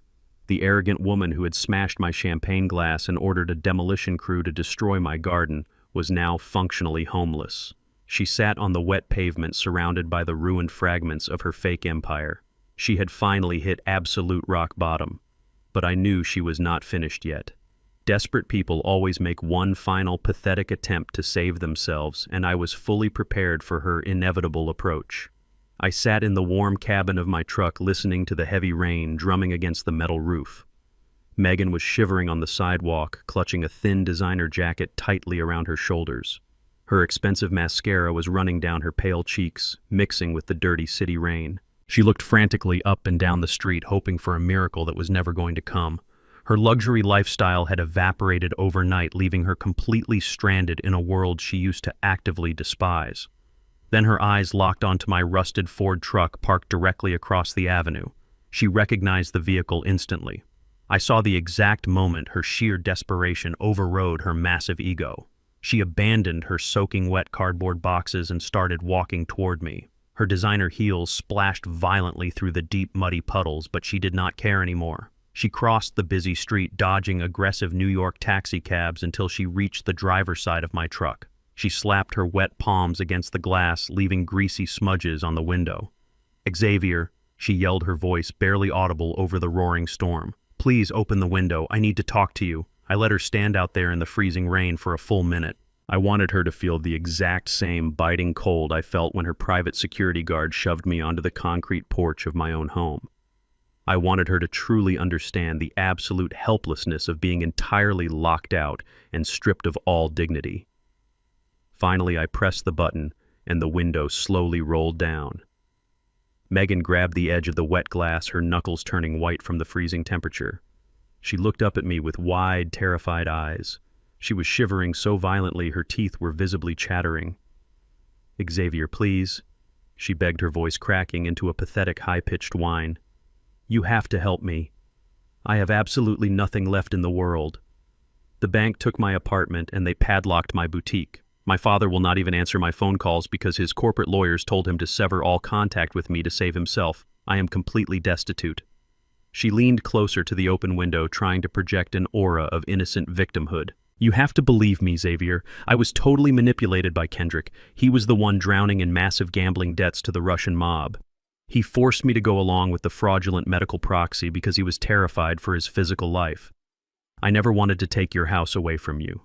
I always respected you. I am just an innocent victim of his toxic addiction and his lies." She forced a wet, pathetic sob, hoping to trigger some deep paternal instinct inside my heart. "I just need a small loan," she pleaded, wiping her ruined makeup with a trembling hand. "Just $50,000 to get a quiet apartment and start over. That is absolutely nothing to you now. You have hundreds of millions of dollars. You are a good Christian man, Xavier. You raised a family from nothing. You know what it means to show mercy and forgiveness to someone who is suffering. Please do not leave me out here on the street to die like a stray animal." I looked at the woman who had happily ordered a construction crew to smash my late wife's beautiful garden wall. She was completely, utterly incapable of taking genuine responsibility for her own malicious actions. I stared down at her, perfectly calm.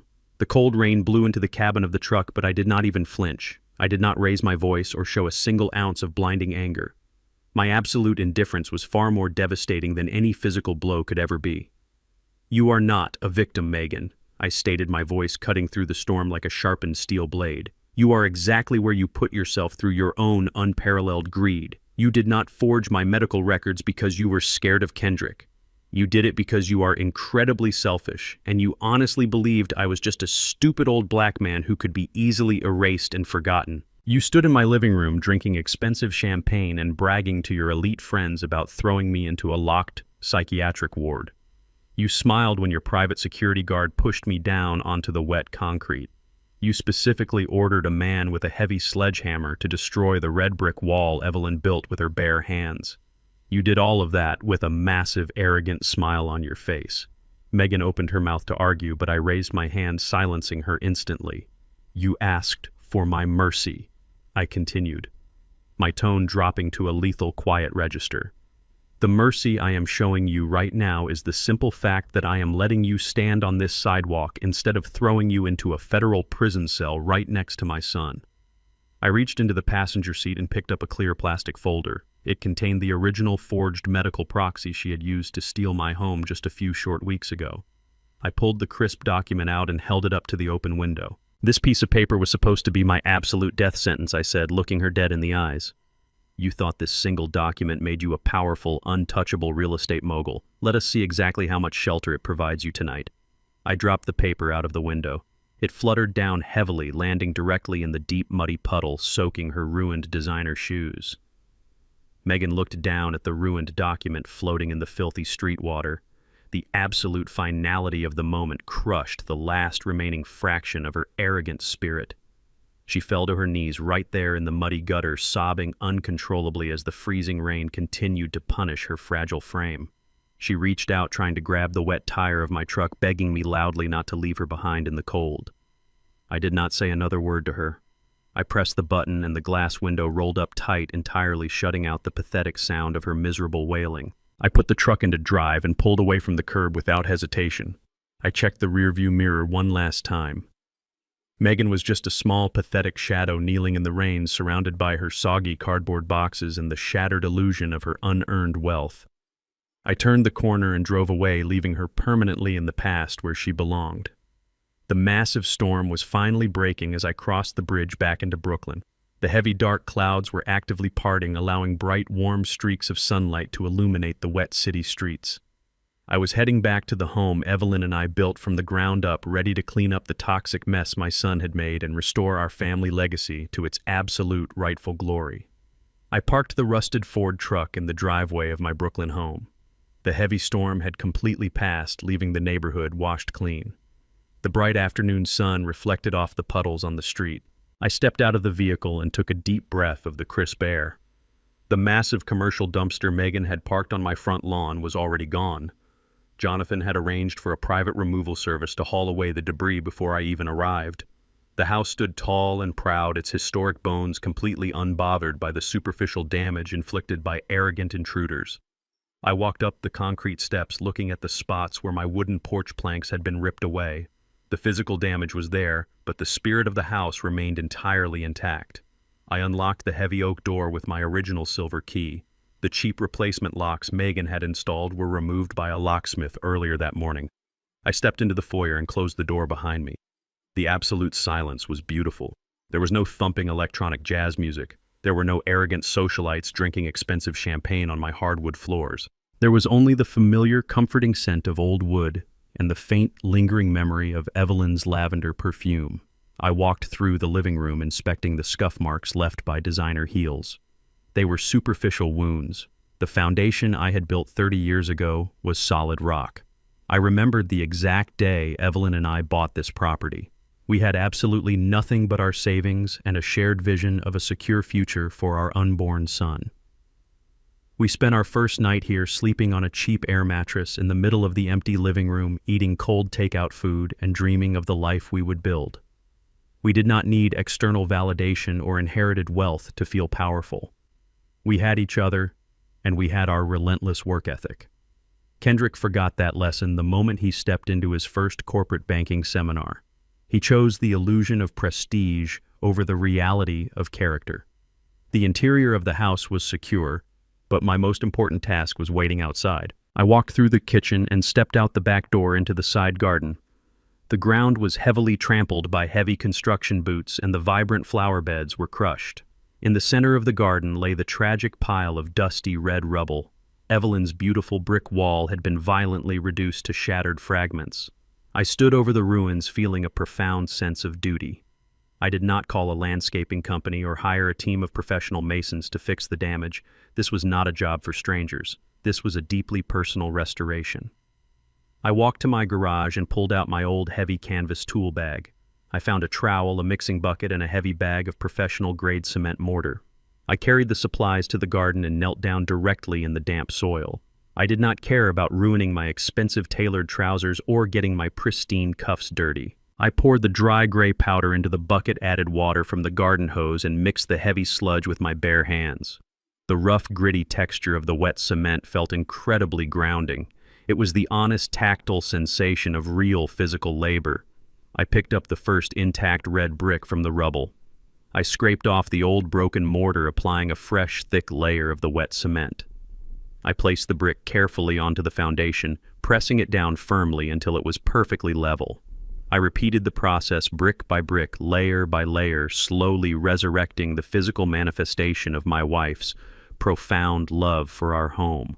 My muscles burned and my knees ached from kneeling in the wet dirt. My hands were completely covered in thick gray cement and red brick dust. This was the exact grime Kendrick had looked at with absolute disgust when he was a teenager. He thought this dirt represented poverty and failure. He never understood that this dirt was the ultimate symbol of independence. It was the physical proof that I owned my environment and shaped my own reality. It took me 4 grueling hours to rebuild the entire wall. When I finally set the last top brick into place, the sun was beginning to set, casting a warm golden glow over the restored garden. I stood up, wiping the sweat from my forehead with the back of my forearm. The wall was not perfectly uniform. It had the rough, uneven character of something built by human hands, driven by sheer willpower. It was completely beautiful. I walked back inside and washed the heavy cement from my hands using the abrasive lemon soap Evelyn always kept by the kitchen sink. I brewed a pot of strong black coffee, filling the house with the rich, familiar aroma of my daily routine. I poured the steaming liquid into a simple ceramic mug and walked out to the front porch. I sat down in Evelyn's old wooden rocking chair, listening to the quiet sounds of the Brooklyn evening. The neighborhood was peaceful.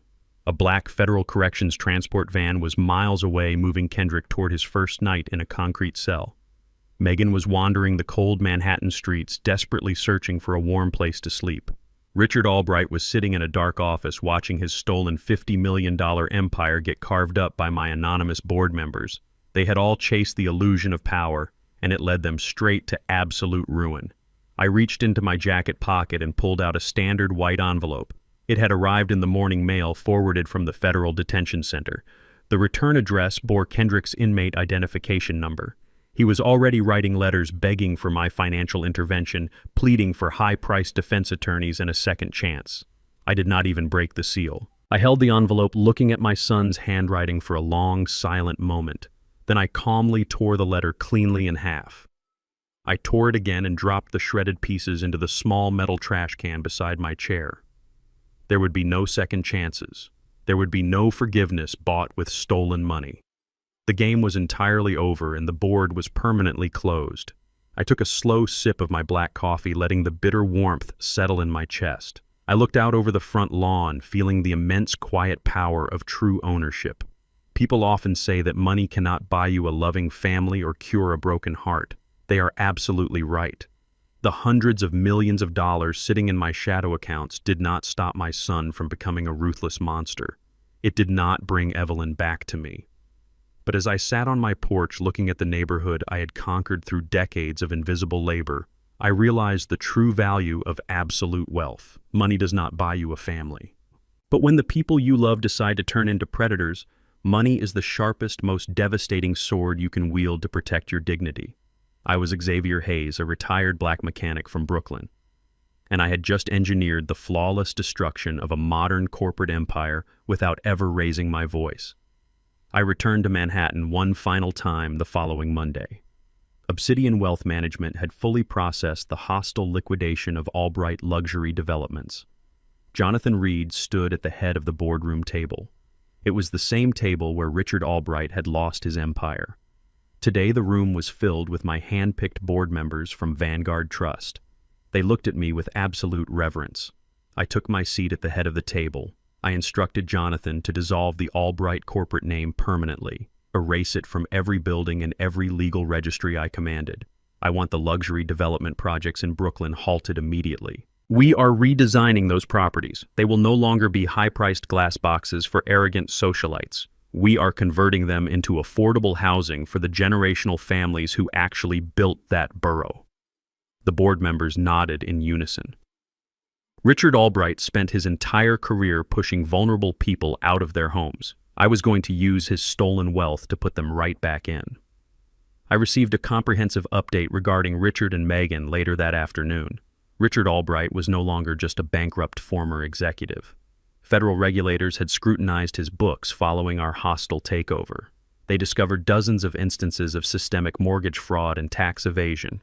He was formally indicted and facing up to 15 years in federal prison. His passports were seized and he was restricted to a cheap rental apartment in Queens awaiting trial. Megan fared no better. Stripped of her inheritance and her boutique, she was entirely unemployable in the corporate sector due to her pending criminal charges for the forged medical proxy. Jonathan informed me that she had recently secured a job working the overnight shift at a commercial laundromat on the outskirts of the city.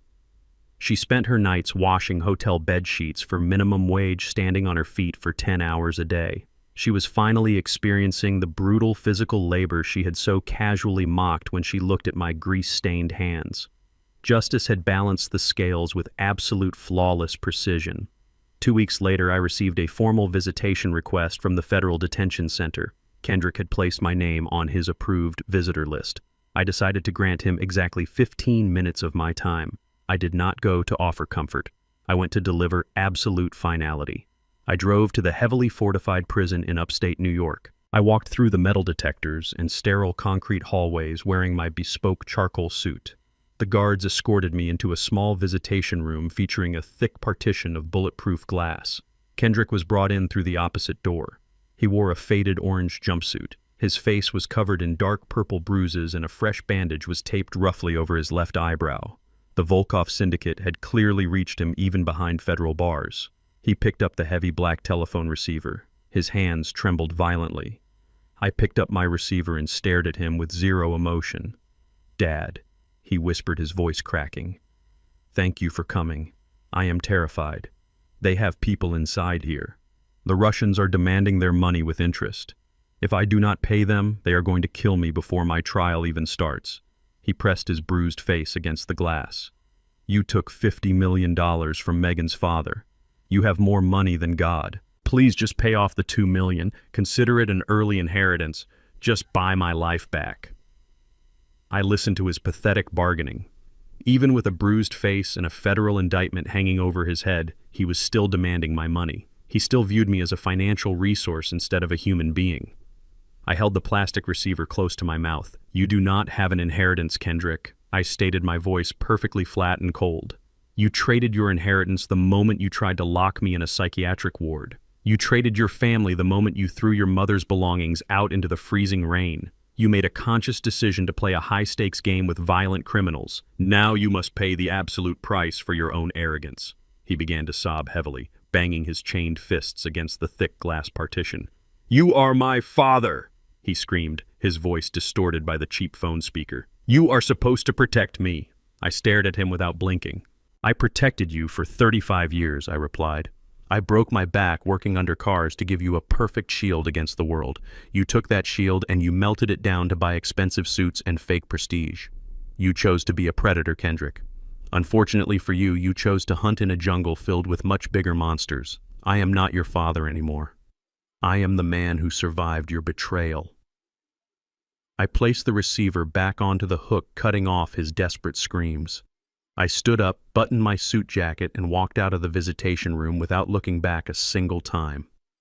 I drove back to my home in Brooklyn. The afternoon sun was shining brightly over the restored brick wall in the side garden. The neighborhood was vibrant and alive. I walked up my concrete steps and unlocked the heavy oak door. The house was quiet, but it no longer felt empty. It felt completely secure. I had instructed Jonathan Reed to establish the Evelyn Hayes Foundation using a significant portion of the liquidated Albright assets. The foundation was designed specifically to provide aggressive free legal representation for elderly individuals facing financial abuse from predatory family members. I was making absolutely sure that no other senior citizen in my city would ever be forced out of their home by a greedy relative. Megan thought she could erase my legacy with a forged signature. Instead, she handed me the ultimate power to solidify it forever. I walked into the kitchen and washed my hands with the abrasive lemon soap. I dried them on a simple cotton towel. My knuckles still bore the faint scars of 40 years of manual labor. I looked at those hands and felt a profound sense of pride. They had built engines, they had built a home, and they had flawlessly dismantled a corrupt empire. I brewed a fresh pot of dark coffee and poured it into my favorite ceramic mug. I walked out to the front porch and sat down in the wooden rocking chair. The street was peaceful. The air was crisp. I took a slow sip of the bitter coffee, watching the world move forward. I had successfully defended my territory. I had honored my late wife. I had proven that true power does not roar. True power waits silently in the shadows, perfectly calculating the exact moment to strike. The destruction of the Albright family and my son Kendrick was nearly complete, but the legal system still demanded its final tribute. 6 months passed since the absolute collapse of their empire. The autumn wind swept through the streets of Brooklyn, carrying the crisp promise of a new season. I had spent those months quietly solidifying my hold on the reclaimed properties and launching the Evelyn Hayes Foundation. But the wheels of justice grind slowly, and there were still final chapters to be written in the courtroom. The federal sentencing hearing for my son Kendrick was scheduled for a bleak Tuesday morning in November. I dressed in my tailored charcoal suit, adjusting my tie in the mirror with perfect composure.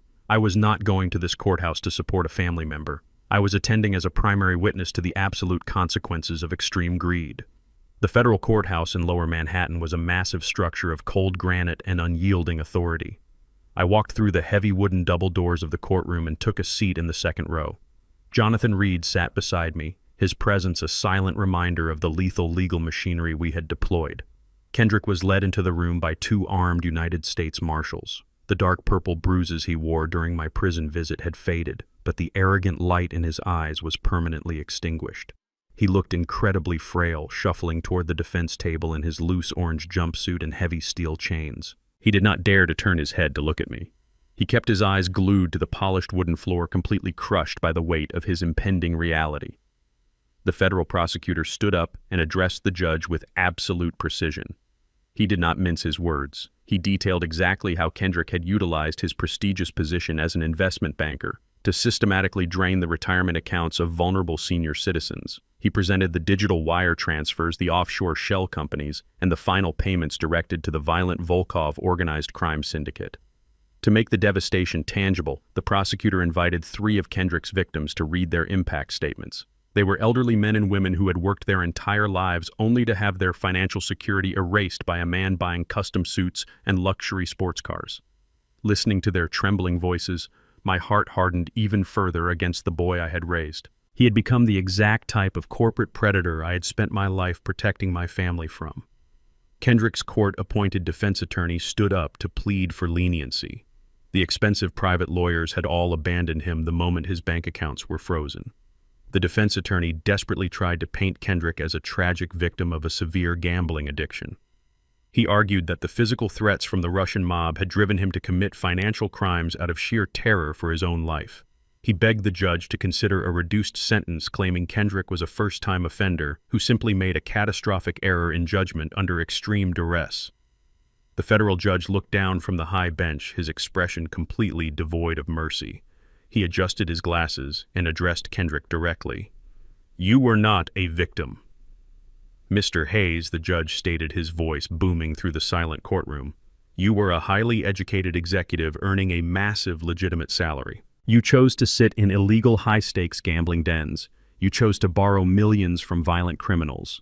And when the consequences of your own arrogant actions caught up to you, you chose to steal the life savings of innocent working-class people. You even attempted to illegally strip your own father of his mental autonomy and his home to cover your tracks. Your actions demonstrate a complete and total lack of moral character." The judge banged his heavy wooden gavel. "I sentence you to 25 years in a maximum security federal penitentiary without the possibility of early parole. Furthermore, you are ordered to pay full financial restitution to every single victim you defrauded." Kendrick collapsed into his chair, letting out a single hollow gasp. 25 years. He would be an old man by the time he ever saw the outside of a concrete wall again.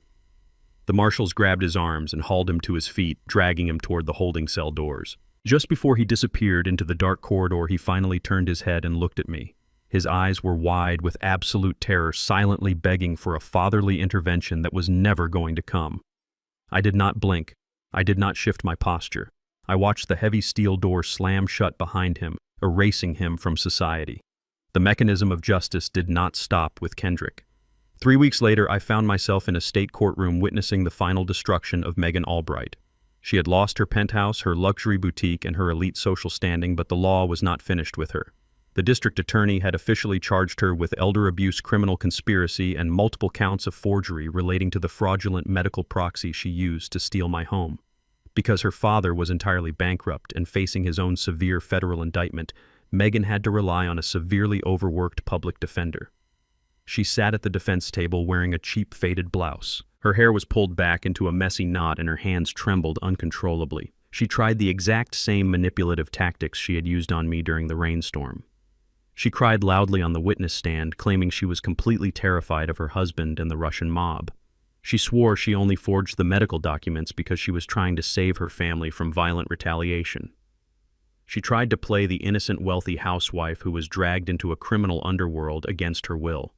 But the prosecutor was utterly relentless. He played the audio recordings Jonathan and I had secured. Megan's own voice echoed through the courtroom, shrill and demanding. He played the tape of her screaming at Kendrick to finalize the fake contracts. He played the recording of her mocking me as a senile old fool in front of her high society guests. He showed the jury the bank statements proving she paid Dr. Thorne a massive bribe from her personal trust fund. The jury deliberated for less than 2 hours. They returned a unanimous verdict of guilty on all charges. The state judge looked at Megan with profound disgust. "You weaponized the medical system to prey on a senior citizen for your own financial gain," the judge declared. "You destroyed property, forged legal documents, and attempted to ruin an innocent man's life purely out of greed." The judge sentenced her to 7 years in a state correctional facility. Megan screamed in absolute panic as the female bailiffs approached her with handcuffs. She looked frantically around the courtroom, searching for anyone to save her. Her elite friends were gone. Her father was gone. Her husband was gone. She was dragged out of the courtroom, kicking and crying, stripped of the unearned privilege that had defined her entire existence. Richard Albright finalized the collapse of his bloodline a month later. Facing a mountain of irrefutable evidence regarding his systemic corporate fraud, he accepted a binding plea deal to avoid spending the rest of his life behind bars. He surrendered every remaining asset he possessed and accepted a 12-year federal prison sentence. The mighty Albright Luxury Developments empire was completely dissolved, its vast portfolio fully absorbed and repurposed by Vanguard Trust. I stepped out of the courthouse on a freezing December afternoon. The sky was clear and bright. I walked to my rusted Ford truck and drove back across the bridge to Brooklyn. I had spent 40 years quietly building a fortress, and when the predators came to knock it down, I used their own greed to crush them into dust. I parked in my driveway and looked at my home. The red brick wall in the garden stood strong and perfect. The front porch was fully restored. The next morning, I hosted the official grand opening of the Evelyn Hayes Foundation. We purchased a massive commercial building right in the heart of Brooklyn using the liquidated funds from the Albright Empire. The facility was staffed with aggressive corporate lawyers, dedicated social workers, and financial experts. Their sole mission was to protect elderly citizens from predatory relatives and corrupt real estate developers. I stood on the main stage looking at my hands, the calluses and the faint at my hands. The calluses and the faint scars from decades of mechanical labor were still there. They were the proud marks of a man who earned every single breath he took. I had successfully turned a massive personal tragedy into an impenetrable shield for my entire community. The war was officially over, and the good guys had won absolutely everything. The federal agents did not hesitate for a single second. They grabbed Kendrick by the arms of his $3,000 custom suit and hauled him roughly to his feet. The sharp metallic click of the heavy steel handcuffs snapping shut around his wrists echoed through the silent boardroom like a thunderclap. It was the sound of absolute finality. Kendrick did not resist or try to fight back. His legs buckled completely beneath him, and the two federal agents had to practically drag his dead weight across the thick corporate carpet. He looked back at me one last time, his eyes wide, with a pathetic silent plea for salvation. He wanted his father to step in and pay away his sins. I did not blink. I offered him absolutely nothing. I watched the son I had sacrificed my body to raise get dragged away like a common thief. As the heavy double doors closed behind him, Megan finally snapped. The sheer shock of the moment gave way to a violent, hysterical panic. She let out a piercing, gut-wrenching scream that shattered the remaining professional atmosphere of the room. She lunged forward, her manicured hands clawing at the empty space where her husband had just been standing. She screamed at the remaining executives, demanding they do something, ordering her father to call his high-priced lawyers. But Richard Albright was completely paralyzed, staring blankly at the tabletop. Megan threw her designer purse against the glass wall, completely losing her grip on reality. Her flawless high society mask was entirely gone, leaving only a terrified woman throwing a desperate childish tantrum in a room full of people who could no longer help her. While Megan continued her hysterical screaming, Jonathan Reed calmly opened a secondary compartment in his thick black leather briefcase. He pulled out a crisp legal document bearing the official raised seal of the state Supreme Court. He dropped it onto the mahogany table right on top of the fraudulent medical proxy Megan had used to steal my home. Megan stopped screaming and stared at the paper, her chest heaving with erratic, ragged breaths. "I suggest you read that very carefully, Megan," Jonathan stated, his voice carrying the lethal precision of a seasoned corporate executioner. "That is an emergency judicial injunction signed by a state judge less than an hour ago. We presented the undeniable audio evidence of your extortion conspiracy alongside my client's flawless psychological evaluation. The court has officially and permanently annulled the property transfer mandate you forged." Jonathan tapped the paper firmly with his index finger. "The deed to the Brooklyn property has been legally restored to Mr. Xavier Hayes, effective immediately. Any further attempt to access, occupy, or alter that property will result in your immediate arrest for criminal trespassing and grand larceny." Megan stared at the legal injunction, her eyes darting frantically across the bold black text. The massive real estate deal she had promised her father, the single asset that was supposed to save their sinking empire, was completely dead. She reached out with a trembling hand, hovering over the document, as if touching it would make her failure real. She had treated my home like a disposable pawn in her greedy financial chess game.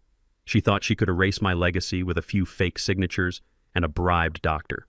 Now she was staring at the absolute legal proof that her entire conspiracy had failed spectacularly. The Brooklyn house was legally mine again, and she was completely powerless to take it. The reality of her failed real estate scheme was just the beginning of her absolute nightmare. I looked at Richard Albright, who was still slumped in his executive chair, completely broken by the Vanguard Trust takeover. "Richard," I said, my voice demanding his full attention, "explain the new financial reality to your daughter." Richard slowly raised his heavy head, looking at Megan with hollow, defeated eyes. "We are finished, Megan," he whispered, his voice cracking under the immense weight of his failure. "The company is entirely liquidated. The corporate accounts are frozen. The banks are seizing the penthouses and the commercial retail spaces to cover the margins. There is absolutely no money left anywhere." Megan stumbled backward, her expensive high heels catching on the edge of the carpet. "What do you mean there is no money left?" she gasped, clutching her chest. "My trust fund, my boutique. You promised me those were completely secure. They belong to Vanguard Trust now," Richard replied, pointing a shaking finger directly at me. "He owns every single asset we possessed. Your inheritance is completely gone." Megan looked at me, her face twisting into an ugly mask of pure terror. She had never worked a hard day in her entire life. Her entire identity was built on unearned wealth and arrogant privilege. Now she was facing a world where she had absolutely nothing. But her financial destruction was not complete. Jonathan Reed adjusted his glasses and delivered the final, devastating blow. "Furthermore, Mrs. Albright," Jonathan continued, his tone completely devoid of any sympathy, "since you are legally married to Kendrick Hayes and your name is tied to his primary joint accounts, you are now jointly liable for his massive financial obligations. The federal government will be seizing your personal assets to pay restitution for the retirement funds he embezzled. And more importantly, the $2 million debt your husband owes to the Volkov syndicate is now actively your problem." Megan let out a choked, horrified gasp. The violent Russian mob enforcers who had smashed her luxury car would not stop hunting just because her husband was in a federal holding cell. They wanted their money, and she was the only one left to pay it. She was entirely bankrupt, facing severe criminal charges and actively hunted by ruthless criminals. She had hit absolute rock bottom. I looked at the complete devastation in the boardroom one last time to ensure the lesson was permanently ingrained. Richard Albright was a broken old man staring blankly at his ruined legacy, realizing his entire life of corporate theft had amounted to absolutely nothing. Megan was curled on the floor, sobbing hysterically as the crushing weight of her massive debts and vanished inheritance suffocated her. They were a family built entirely on greed, deception, and unearned privilege. The moment real adversity struck, their toxic foundation crumbled into dust. They had turned on each other instantly, eager to sacrifice anyone to save their own skin. I felt absolutely no pity for them.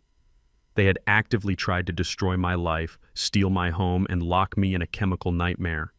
They deserved every single ounce of the misery they were currently experiencing. I buttoned my tailored charcoal suit jacket and nodded to Jonathan Reed. "We are done here," I stated, my voice perfectly calm and completely resolute.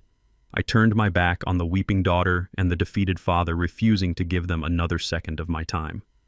I walked out of the massive double doors with my security detail flanking me. My footsteps echoed sharply against the polished marble floors of the corporate hallway. I stepped into the private elevator and pressed the button for the lobby. I left the Albright family drowning in the absolute wreckage of their own unparalleled arrogance.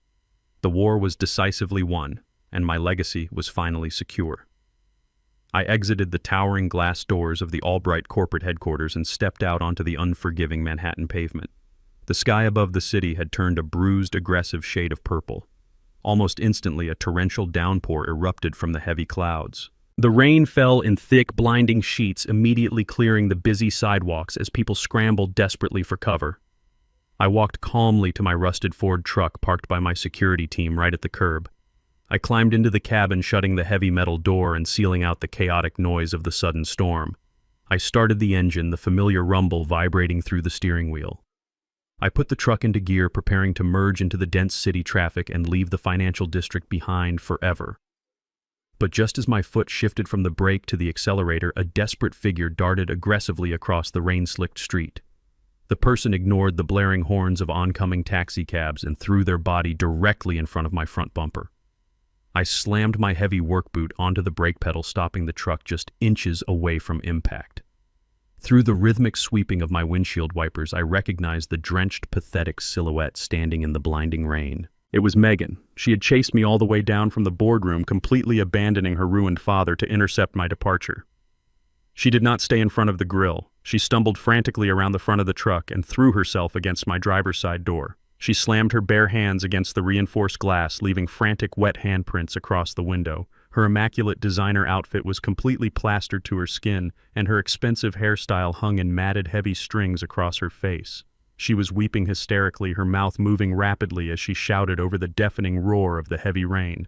"Xavier, please wait!" she screamed, her voice muffled but distinct through the thick glass. "Please do not drive away. I need to talk to you." I kept the engine running and stared at her, completely unbothered by her frantic display. She pressed her face closer to the window, adopting the ultimate facade of a helpless, terrified victim. "You have to understand that I was completely manipulated by Kendrick," she cried out, pointing her finger back toward the corporate building. "He lied to me about everything. I had no idea he was stealing from his banking clients or dealing with violent Russian criminals. He told me you wanted to give us the house.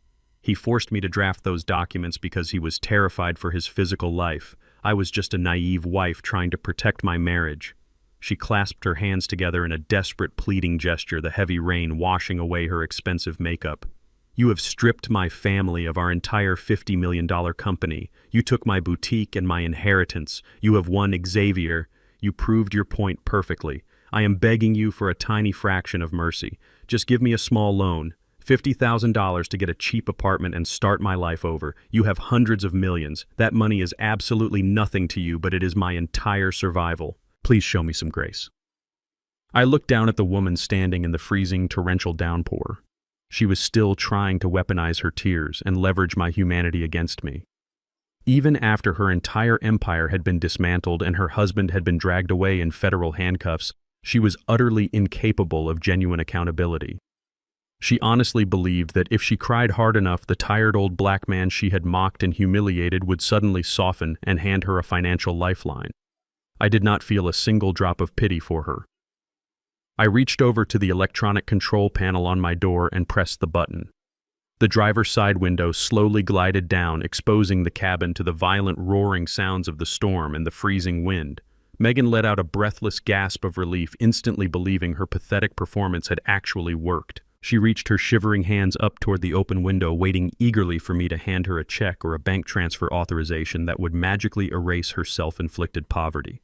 I did not speak a single word to her. I did not offer her a lecture on morality or a final warning about her toxic greed. My absolute silence was the heaviest weapon I had left to deploy. I reached into the breast pocket of my tailored charcoal suit jacket. I pulled out a crisp, perfectly preserved piece of thick legal paper. It was the original fraudulent tax update document from my 68th birthday party. It was the fake power of attorney she had aggressively shoved across my dining table, the exact catalyst that sparked this entire brutal war. I held the document out the window, pinching the top corner between my thumb and index finger. Megan stared at the paper, her eyes widening in sheer horror as she recognized the printed legal jargon and the blank signature line at the bottom. She realized in that exact moment that I was not giving her a lifeline. I opened my fingers, letting go of the paper completely. The heavy wind caught the document instantly, fluttering it downwards until it landed flat into a deep, filthy puddle of oily mud directly beneath her ruined designer shoes. Megan looked down at the forged document floating in the toxic city street water. The absolute realization of her complete and total defeat finally crushed whatever remained of her massive ego. The piece of paper that was supposed to secure her a multi-million-dollar real estate empire was now just worthless garbage soaking in the gutter. I pressed the control button, and the glass window rolled smoothly back up, sealing the cabin tight and completely cutting off the sound of the violent storm outside. I shifted my rusted Ford truck into drive. I did not give her a final, triumphant glare or a parting remark. I simply pressed my heavy work boot down onto the accelerator and pulled away from the curb. The heavy tires of my truck splashed through the deep puddle, completely submerging the fraudulent document in dark, thick mud. I checked my rearview mirror one last time as I merged into the busy Manhattan traffic. Megan had collapsed entirely, falling to her knees right there in the flooded street. She threw her head back and screamed frantically into the pouring rain, completely ignored by the rushing pedestrians and the blaring taxicabs. She was finally a ghost in a city that only respects true power. I turned the corner and drove toward the bridge, leaving her and the entire Albright legacy permanently in my rearview mirror. The drive across the Brooklyn Bridge felt remarkably different this time. The torrential rain that had washed over Manhattan was gone, completely replaced by a crisp and clear evening sky. The tires of my old rusted Ford truck hummed a steady rhythm against the damp asphalt. I navigated the familiar streets of my neighborhood. This was the place where I had bled, where I had sweat, and where I had quietly built an impenetrable fortress disguised as a modest life. I pulled into my driveway and shifted the truck into park. I stepped out into the cool evening air. The front yard was completely silent. I looked up at the sturdy wooden porch. The cheap, damp cardboard boxes that had once held my late wife's precious belongings were completely gone. Jonathan had ensured that a specialized restoration team removed every single trace of Megan's brief and toxic occupation before I even returned. The pristine wooden planks of the porch were spotless once again. The violent memory of being shoved to the concrete by a private security guard felt like a distant, fading echo. The house stood exactly as it had for over 30 years. It was a monument to hard, honest labor and unwavering resilience. I walked up the concrete steps, my heavy work boots making a solid, reassuring sound. I reached into my pocket and pulled out my original silver key. I slid it into the brass deadbolt. It turned with a smooth, satisfying click. I pushed the heavy oak door open and stepped back into my sanctuary. The air inside smelled of polished wood and absolute victory. I walked slowly through the quiet hallway of my home. The hardwood floors I had installed by hand decades ago gleamed under the soft glow of the foyer lights. There were no arrogant socialites spilling vintage champagne on my rugs. There were no greedy children plotting to erase my existence in the dead of night. There was only the profound, unshakable peace of a home that had successfully repelled a hostile invasion. I moved through the living room and stepped out the back door into the side garden. The evening light cast long, peaceful shadows across the dark soil. A team of master stone masons had been working tirelessly for the past 3 days. I walked over to the low red brick wall that enclosed the flower beds. Megan had ordered a demolition crew to smash it into a pile of dusty rubble just to prove her dominance over my property. But now the wall was standing tall once again. The masons had carefully gathered every salvaged piece of original brick and supplemented them with perfectly matched vintage clay. They used the exact same mortar mix and the exact same architectural pattern that Evelyn had designed 20 years ago. I reached out and rested my large calloused hand against the cool, rough surface of the newly laid bricks.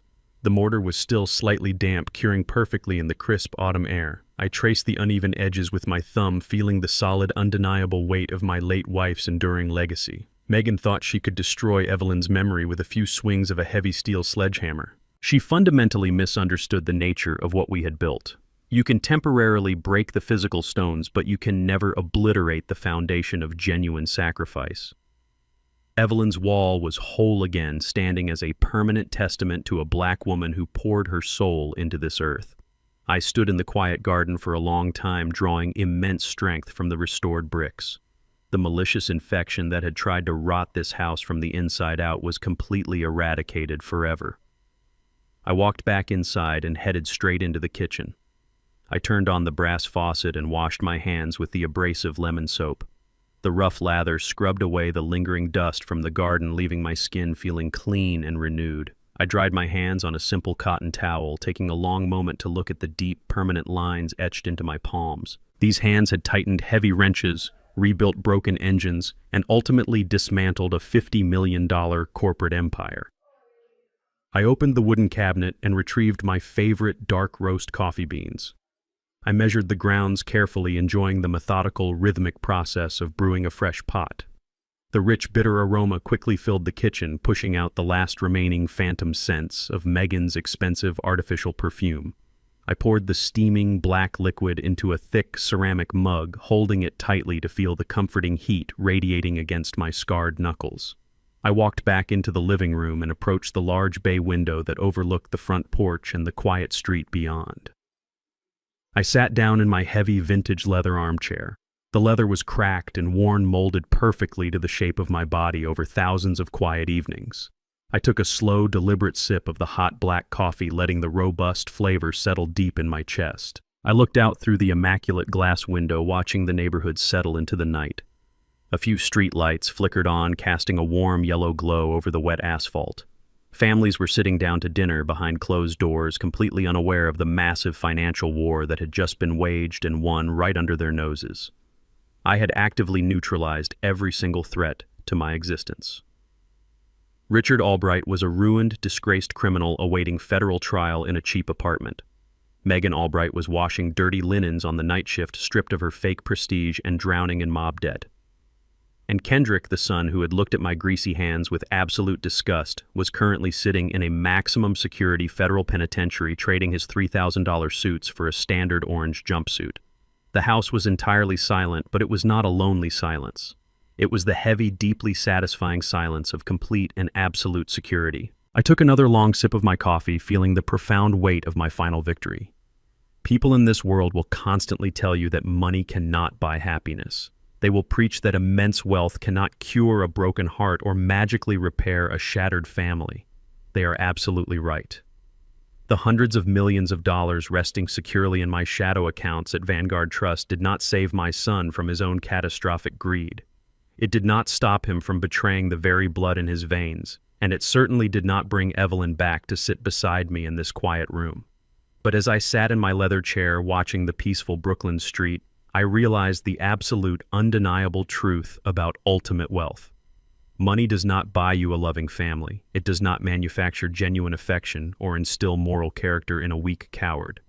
But when the people you trusted most decide to turn into ruthless predators, money is the sharpest, most devastating sword you can ever wield. It is the ultimate equalizer against arrogance and unearned privilege.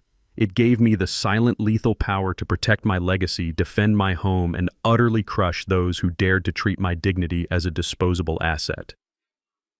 I am Xavier Hayes, a retired black mechanic from Brooklyn. I built my life with bruised knees and honest labor, and I proved to the world that true power never has to shout. It simply waits for the perfect moment to strike. There is a profound danger in erasing your roots to chase the illusion of high society status. Kendrick looked at my grease-stained hands and saw only poverty, completely blind to the fact that those hands built the very foundation he stood on. When you abandon the people who sacrificed everything for your success to impress a world that only values your wallet, you build your entire life on quicksand. Character is the only currency that survives a storm. My son traded his honor for empty prestige, and it left him with absolutely nothing, while the legacy he despised outlasted his entire fabricated empire. Never forget where you came from or who bled to help you get there. If this story resonated with you, please share it with someone who values genuine character over superficial wealth, and subscribe for more stories of absolute justice.